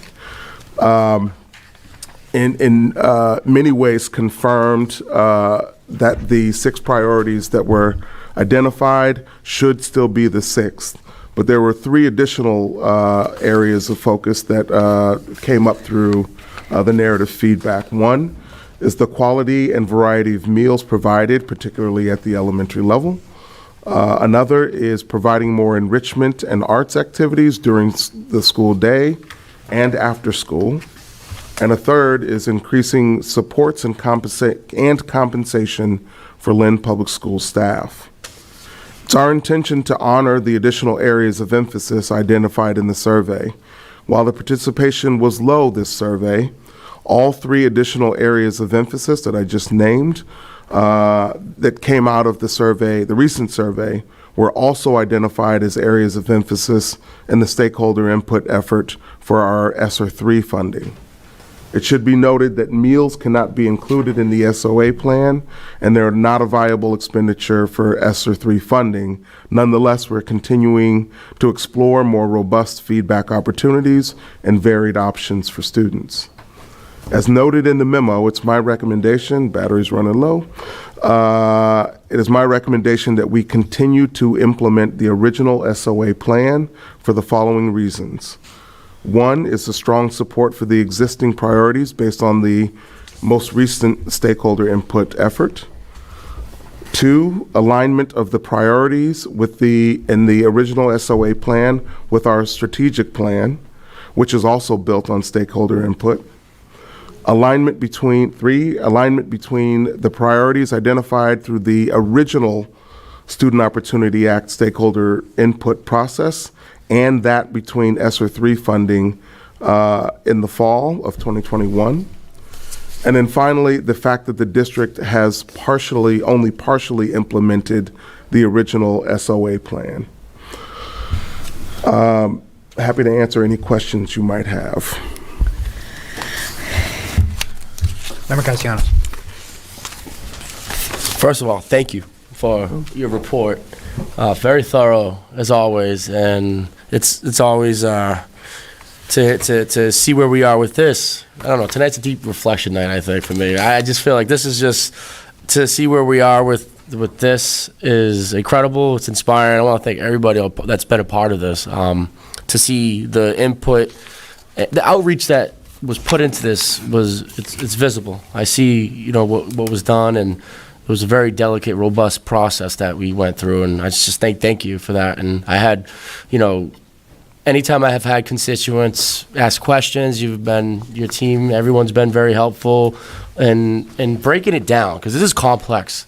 This is not easy to really process if you're not familiar with this. And it's been awesome to see you be able to dive deep and to teach it another way, to get people excited about this. This is another piece of legislation, and just this is going to lead to so many positive outcomes, and it's good for our students, good for this district, good for Lynn. So I just say thank you. You're welcome. Thank you. Do you vote Yes. So what's the will of the committee? So move that we accept the report from the superintendent to go forth with that. Is there a second? Roll call, please. Member Castellanos? Yes. Member Capola? Yes. Member Dugan? Yes. Member Gately? Yes. Member Magnolia? Yes. Member Pena? Yes. Mayor Nicholson? Yes. Next, we have discussion on high school schedules. Member Gately. I had to bring up the schedule for the high schools this year because there were a lot of concerns by high school teachers when I went to English or I went to classical. Not so much at tech. But then in the survey, there were several comments about the schedule. Primarily, most of the teachers were like, that 2-hour block is just too long to have students. I've said chunking, do you chunk? Because that's a strategy we use when you have a long period of time, and you want to engage your students, and they say, we chunk, we do everything, and it really is a struggle that last half hour. So I don't know if we can change it. I know the schedule came out last year to change it, and ideas.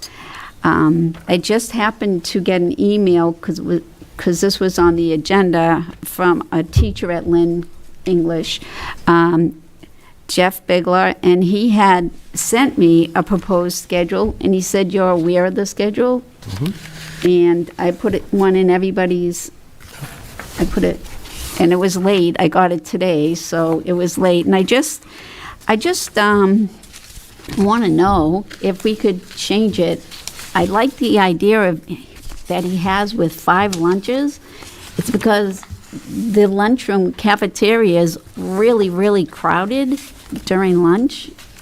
And I know that we need this, or something like this, so we can have the early college. So I understand where you are, Dr. Tutwiler, and Deb, Ms. Ruggiero, but I also understand the other side, where the cafeteria is so crowded, where the 2-hour teaching is a long time to communicate with freshmen or sophomores that are ELs.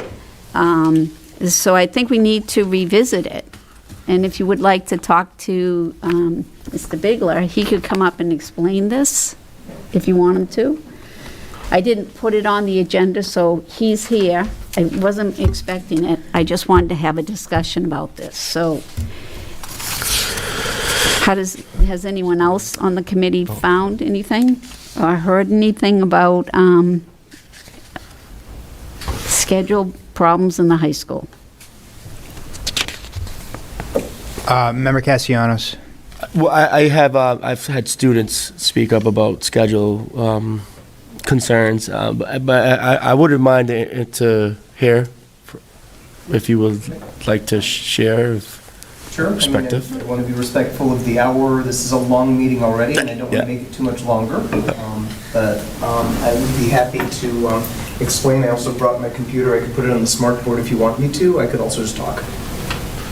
I don't even know if we're supposed to do it. I think we probably should check if we want to get off the 'Cause agenda this was a too discussion. far. Yeah, Oh, that is yeah. true. That's fine. I'm also happy to come back to another meeting. Okay. That would in be the great. city If that would be better, and I could do an actual presentation of at least my idea at some future meeting. Motion to table? I think Dr. Tutwiler was going to. Yeah, just a quick comment. I mean, I have seen the schedule, and it was presented in detailed fashion by Mr. Bigler in a meeting that we had probably December, I want to say. December or January, it was Yeah. a bunch of like union members and teachers from the high schools and you, and I think Ms. Ruggiero was there. Ms. Ruggiero was there, Ms. Gardner. Yeah. And the idea was to hear, first and foremost, from teachers who were willing to, give feedback on their experience with the schedule. And I'd say there were, no more than 30, but probably around, 25 folks there. And Mr. Bigler did a really nice job explaining this schedule. And so I am familiar with this, and I have tremendous respect for Mr. Bigler and the work that he does at English. What I would say, just briefly, is before I became deputy superintendent, my entire career was spent in high school. Teacher, assistant principal, dean, principal. And in the 4 high schools that I worked, there was a different schedule in every one of them.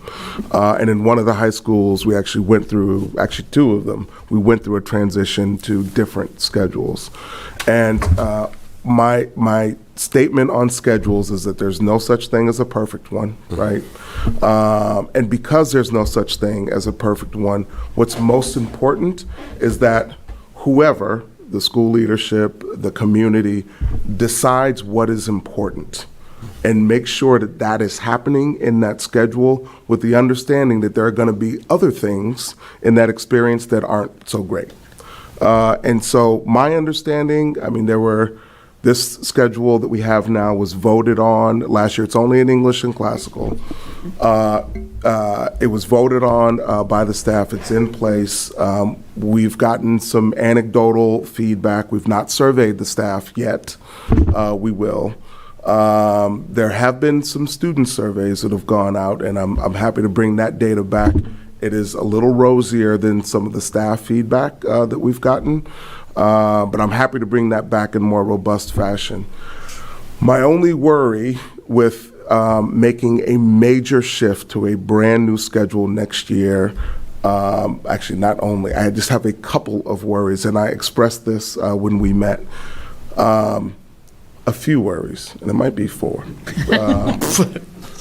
One is this year is unlike any other, right? So the context matters, right? So to start a new schedule this year probably wasn't the best thing, for the high school teachers, because on top of all of the other challenges that we were experiencing this year, they also had to contend with really trying to, figure out how to instruct in a model that they haven't experienced before. And so that's going to impact people's feelings about it. And, I would never marginalize how people feel about and are experiencing their work day. But the context does matter, and we need to pay attention to that. The other thing that I would note is that,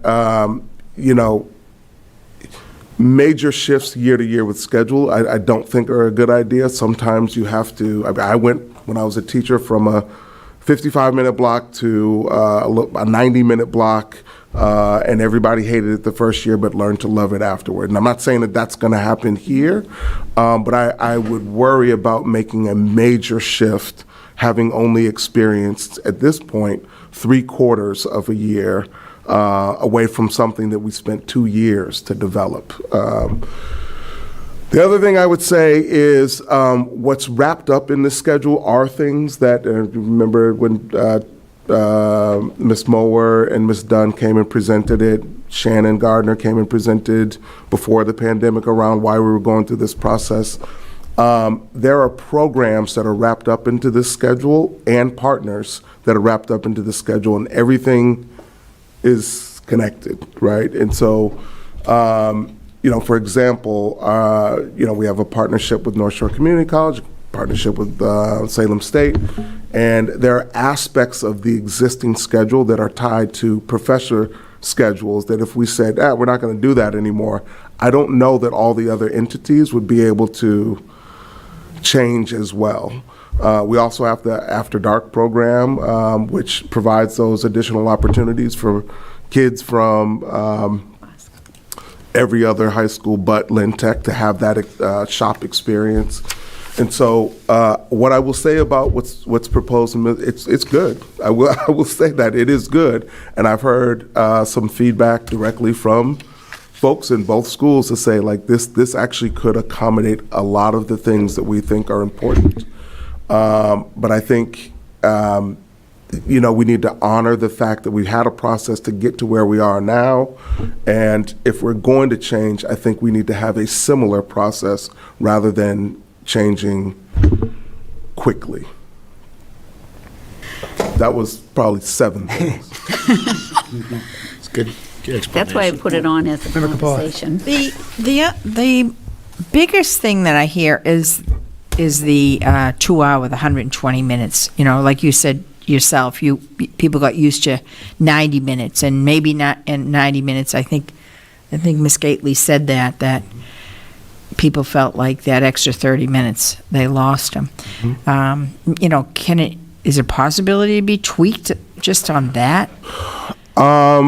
I can't, this is like foreign to me, so I can't decipher it, but, I don't know how many 90-minute classes there are. Well, the 2 hour block, if you change it, then something has to go in its place, and that impacts the master schedule as a whole. And so, can it be? I honestly don't know. I'd have to go back to the folks who have the strongest handle on the scheduling scenario at the high schools to see. Like, if you just shortened it, what would that mean? Excuse me. But while I would say and embrace the feedback around how teachers are experiencing that 2 hours, I would say there's also some narrative feedback from students that is different, who like it. There are some who don't get me wrong. But I just want to make sure that if we are going to make a change, that we've done a robust stakeholder input process, that we've thought about and once again recommitted to what we think is important, and that whatever we go to, reflects that belief, or reflects those beliefs. The other part of the question I was going to say, I remember when this was brought to us, there was a space issue. The number of kids that we have in those two schools could not accommodate regular scheduling. We didn't have enough rooms. And so wasn't that part of the reason that we had to accommodate and try to work other things out, which is where we went with the North Shore Community College and other alternative things? Yeah, it does create, an opportunity for more off-campus experiences. So yes, but we're not all the way there yet, and I wouldn't say that exclusively was the reason for that shift. All right. Great. Well, thank you for the discussion. The next item on the agenda is feminine hygiene products in the secondary schools. Yep, that's me. Computer died, so I'm going to look at my notes on my phone here. I'm not messaging. Awesome. So for those who were on back in the fall of 2019, you would recall that we had a pretty robust conversation about the potential for installing feminine hygiene product dispensers in the bathrooms across our middle and high schools. And at the time, I think there was also a discussion at the state level. Matter of fact, there might have been a bill already submitted. Pandemic happened and conversations focused on what we needed to do, and I think that's happened at the State House as well. But in conversation with our nursing department and understanding needs in the community, we would like to proceed with this. For those who were here back in the fall in 2019, I think the only objection was that it might interrupt relationships between nurses and students, because students now go to the nurse's office to get a feminine hygiene product. But I think I learned and grew and now understand why that's not viable for every student.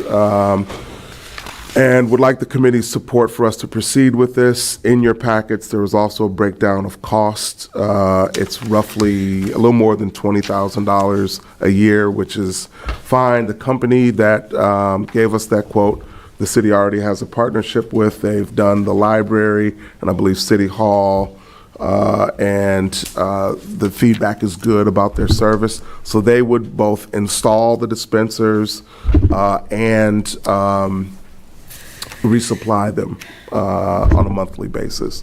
There are still some logistics that we want to work out around disposal without, we have some thoughts on that. So we want to iron that piece out before we begin, but I'd be grateful for the committee's support on this.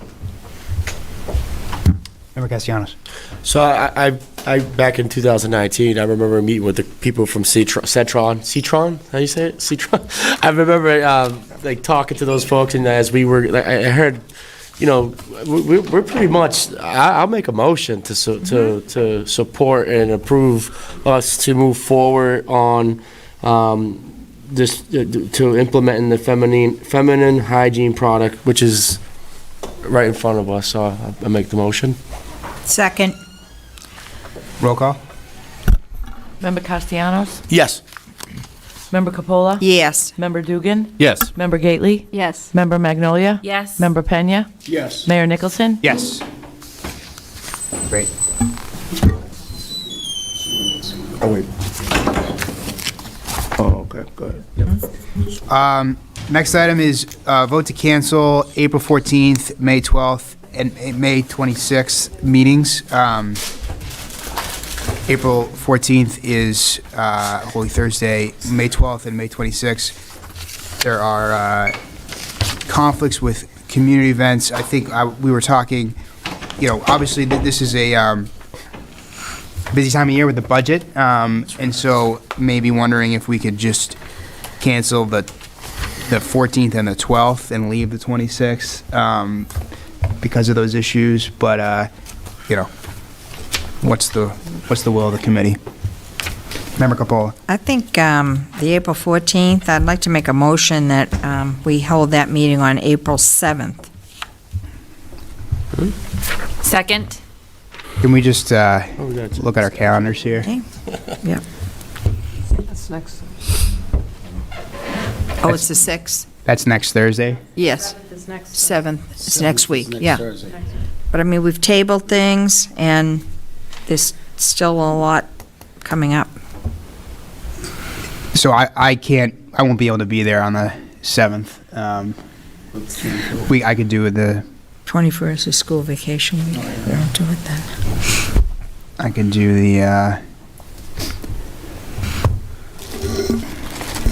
Well, going a whole month at this time of the year is not reasonable, so to eliminate April 14th, 12th, and the Yeah. 26th. the and go 14th is into- because of the religious Yep. holiday, right? Right, Yes. Yeah. exactly. Yeah.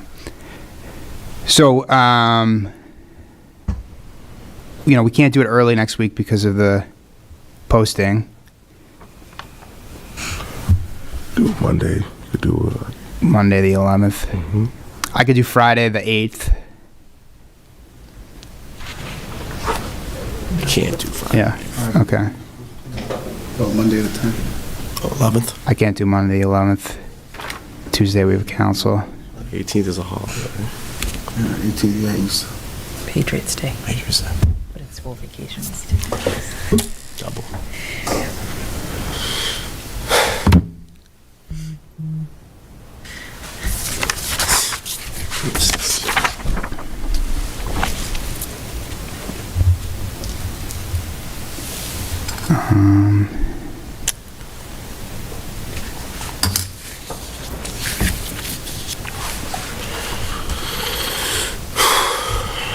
And then there's the Thursday the 21st.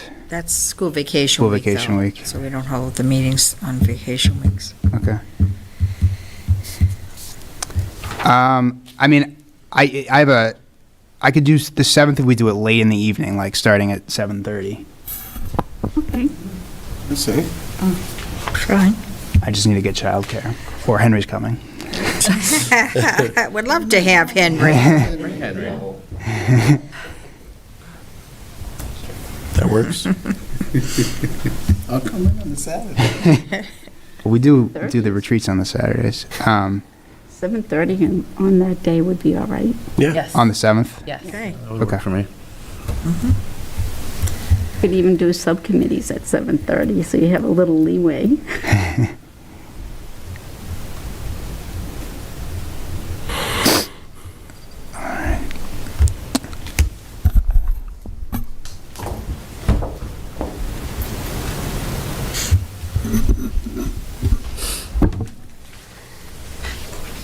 So technically, Mayor, there's a motion and a second on the floor that is to move it to that date, So is that motion inclusive of the 7:30 time, I think. 7:30 time, but also the May 12th? No, she just separated out the April 14th.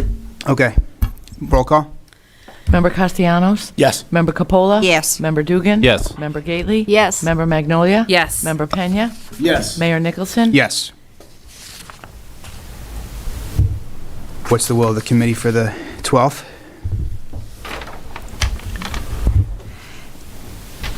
May I ask why we're canceling that one? Is that a religious holiday? It is not. May I? I'm Yes, sorry. please, yeah. No, go That ahead. I'm aware of, anyway. Yeah. I am on the board of the Northeast Arc, and that is their evening event. They do a fashion show, and I participate with a Lynn student, so I would like to do that. How about the 5th? Are people available on May 5th to? No. Sorry. Okay. The following week, the 19th? What was that, though? May The 9th. 19th work for people? About That that, works. the following week. I don't think I will be there. No. Well, So what are the suggestions? Because looking ahead Could do is the May 11th. 26th is a cancel too, so Wednesday. Well, I think we're not going to No. cancel the May 26th. we're not canceling May 26th? It's definitely 26. in terms of just budget prep, like budget timeline, when Kevin, any timeline projections for us to, what do you foresee that coming on our? We're working on it Yeah. internally. We're getting close. We need to meet with the CFO to finalize our final number. And hopefully next week we'll have that, so we can pull them together. As soon as we get that, we have a meeting next Monday internally. We'll be very close after that. As soon as I get that done, I'm ready to ship it out to you, present it. So then we'll start, based on these meetings, try to, first meeting, usually do an overview, and we start taking questions. From that point. Yeah. And the idea would be to approve it, set a public hearing when we come back, have the public hearing, the first meeting in June, which would leave enough time through the month of May to answer. Every meeting, we would always put it on the agenda, and then we kind of work through it, and then hopefully have a public hearing, get it approved. We can move forward any hirings that are new to the budget process.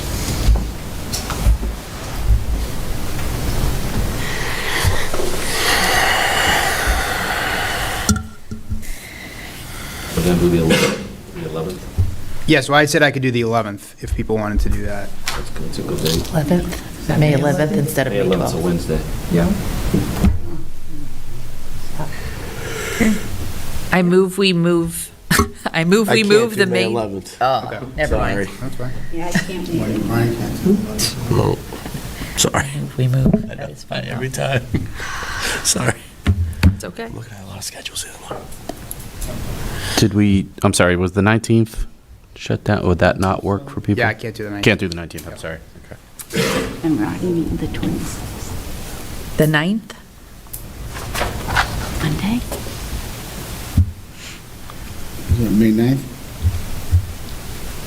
Yeah, I think I can do that. Yeah, that sounds good. Looks good. Everyone good with the 9th? Yeah, just give me one second.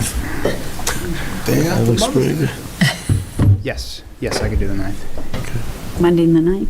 I move we move the 12th meeting to May 9th. Second. Roll call, please. Member Castellanos? Yes. Member Capola? Yes. Member Dugan? Yes. Member Gately? Yes. Member Magnolia? Yes. Member Pena? Yes. Mayor Nicholson? Yes. Okay, great.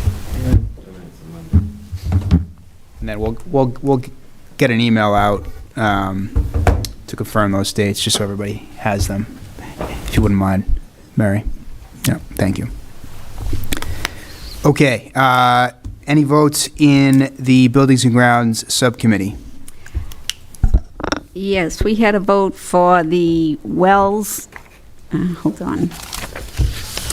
We voted to put a well in Druid's parking lot, or Druid's property. We voted for it, so and moved it to the committee of the whole.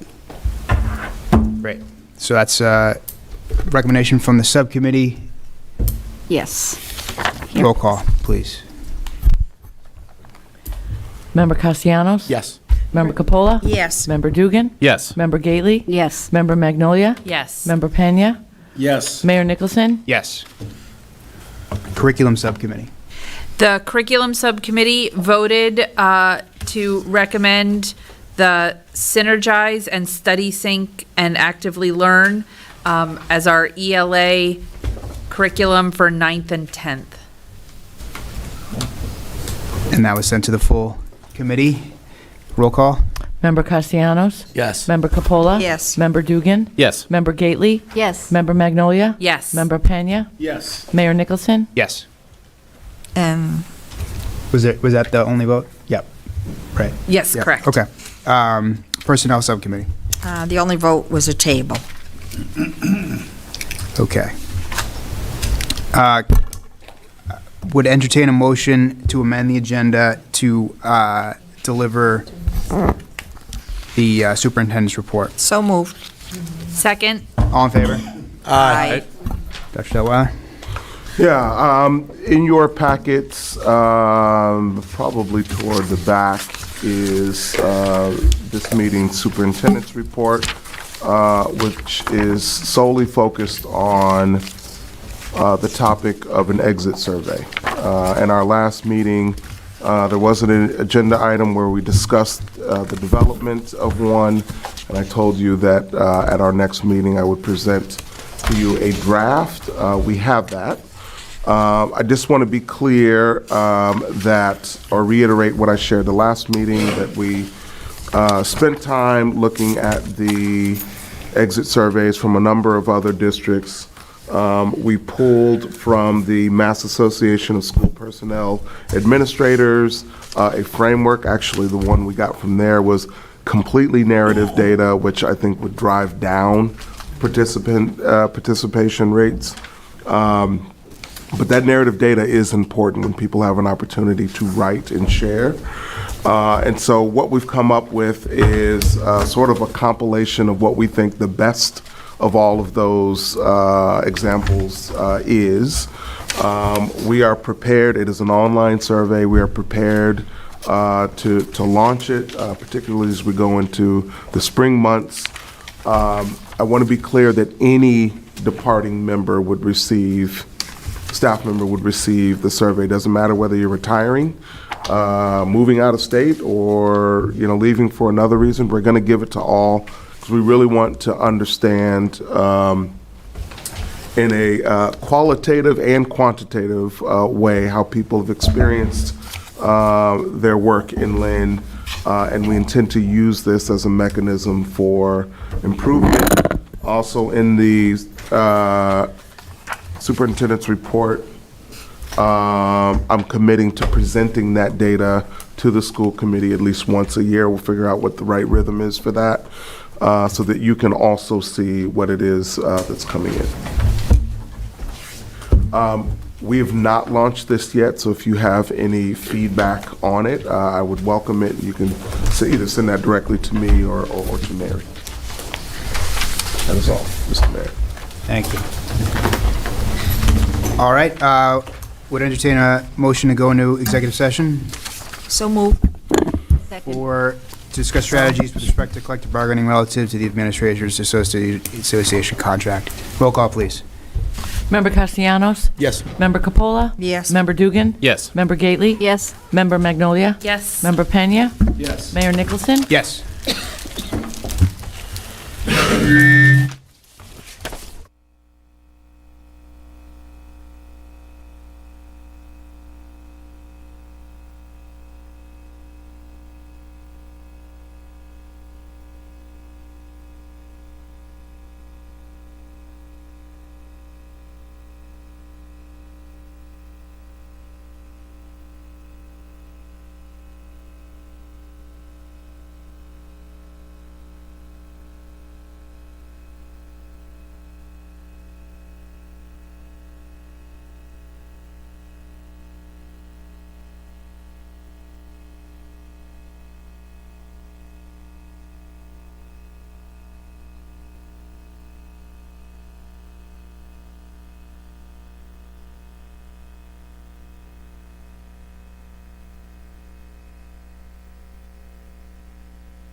Cutting it close. Not gonna be happy.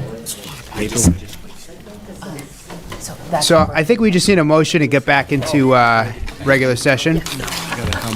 Make a motion that we go back into regular session. Second.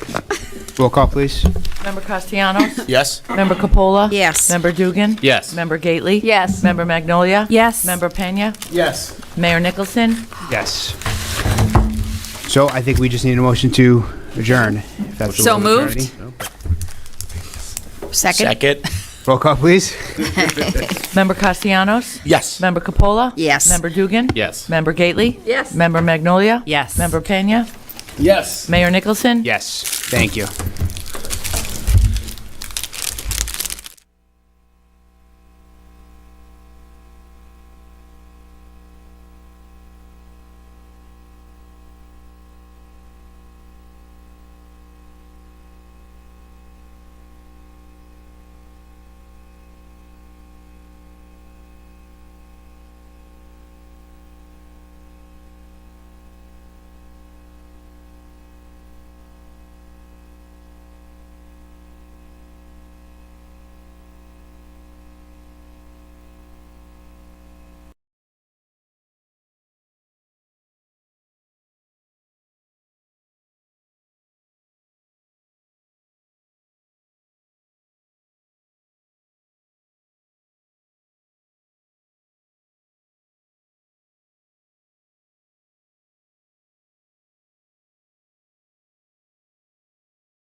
Why does everybody want to mess with me?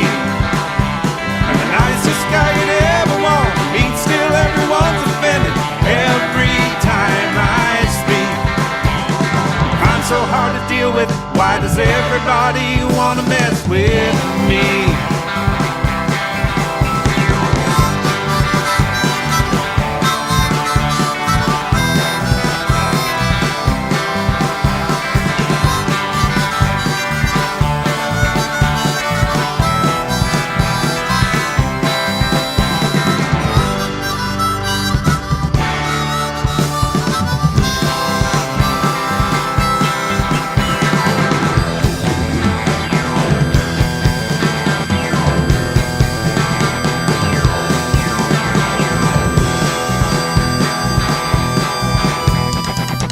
Home in the evening, dishes in the sink.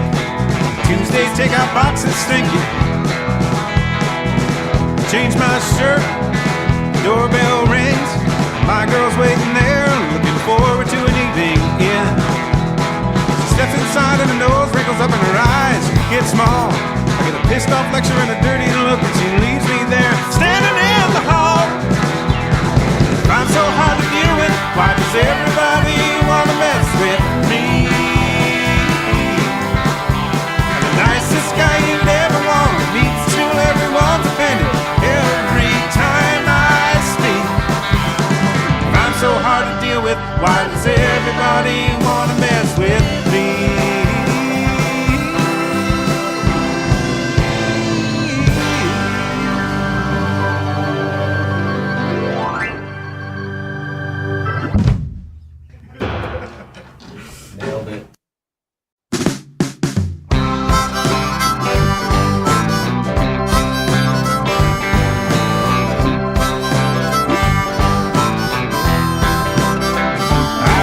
through a root canal.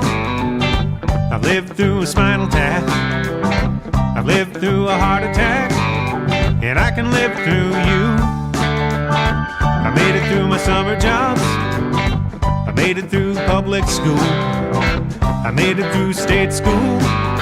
And I can live through you. Yeah, I may be stumbling. Yeah, I'm a little drunk.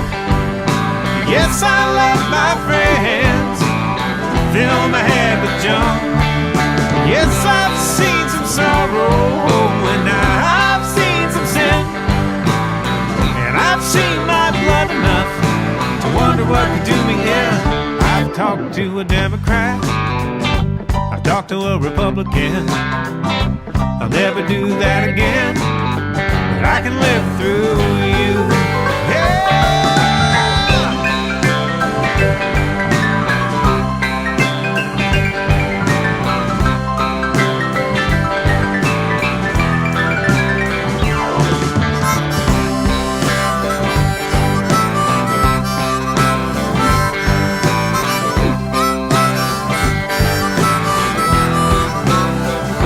Lived in small towns, and I've lived the city life, the subtle trauma of suburban strife, and I can live through you.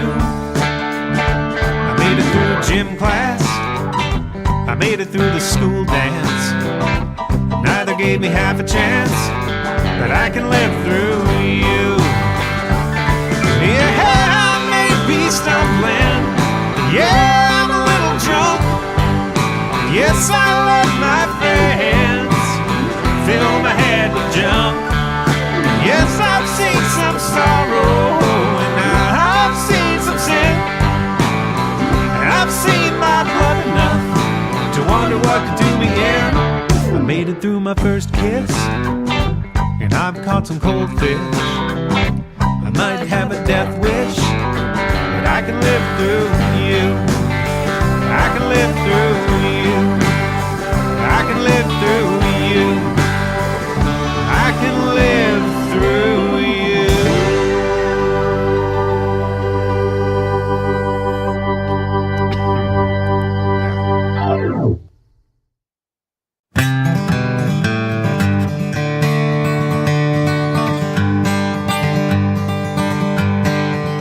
We share the best, the worst times. We can talk about it now. All the drunks are driving home, so let's stay for one more round. We were tempered in an epidemic, never caught their disease. We got problems enough of our own without choosing to believe. There are just two sides we can stand on, us and them, yours and mine. There are just two of us here, and each of us has just one life.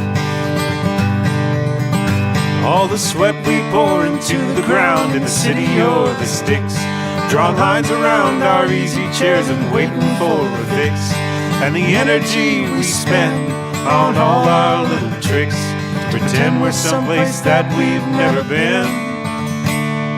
It all falls away when you sit down with one true friend. One true friend. One true friend. One true friend.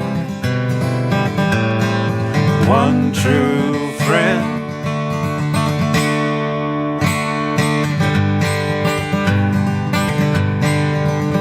I was there when your head exploded. You were there when my guts caved in. Though it might have been many years between, we never asked where you've been. I can feel you somewhere out there when I'm feeling all alone, stretching out over the curves of the earth between the places we call home. are the places that we stick to, and the places we have to be, and the dance we have to do around some people just to take a few steps free. All the sweat we pour into the ground in the city or the sticks, drawing lines around our easy chairs and waiting for the fix, and the energy we spend on all our little tricks to pretend we're someplace that we've never been. It all falls away when you sit down with one true friend. One true friend. One true friend. One true friend. One true friend.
Okay, so the question is, what discussions have been held with the RTAs so I can continue to use one fair media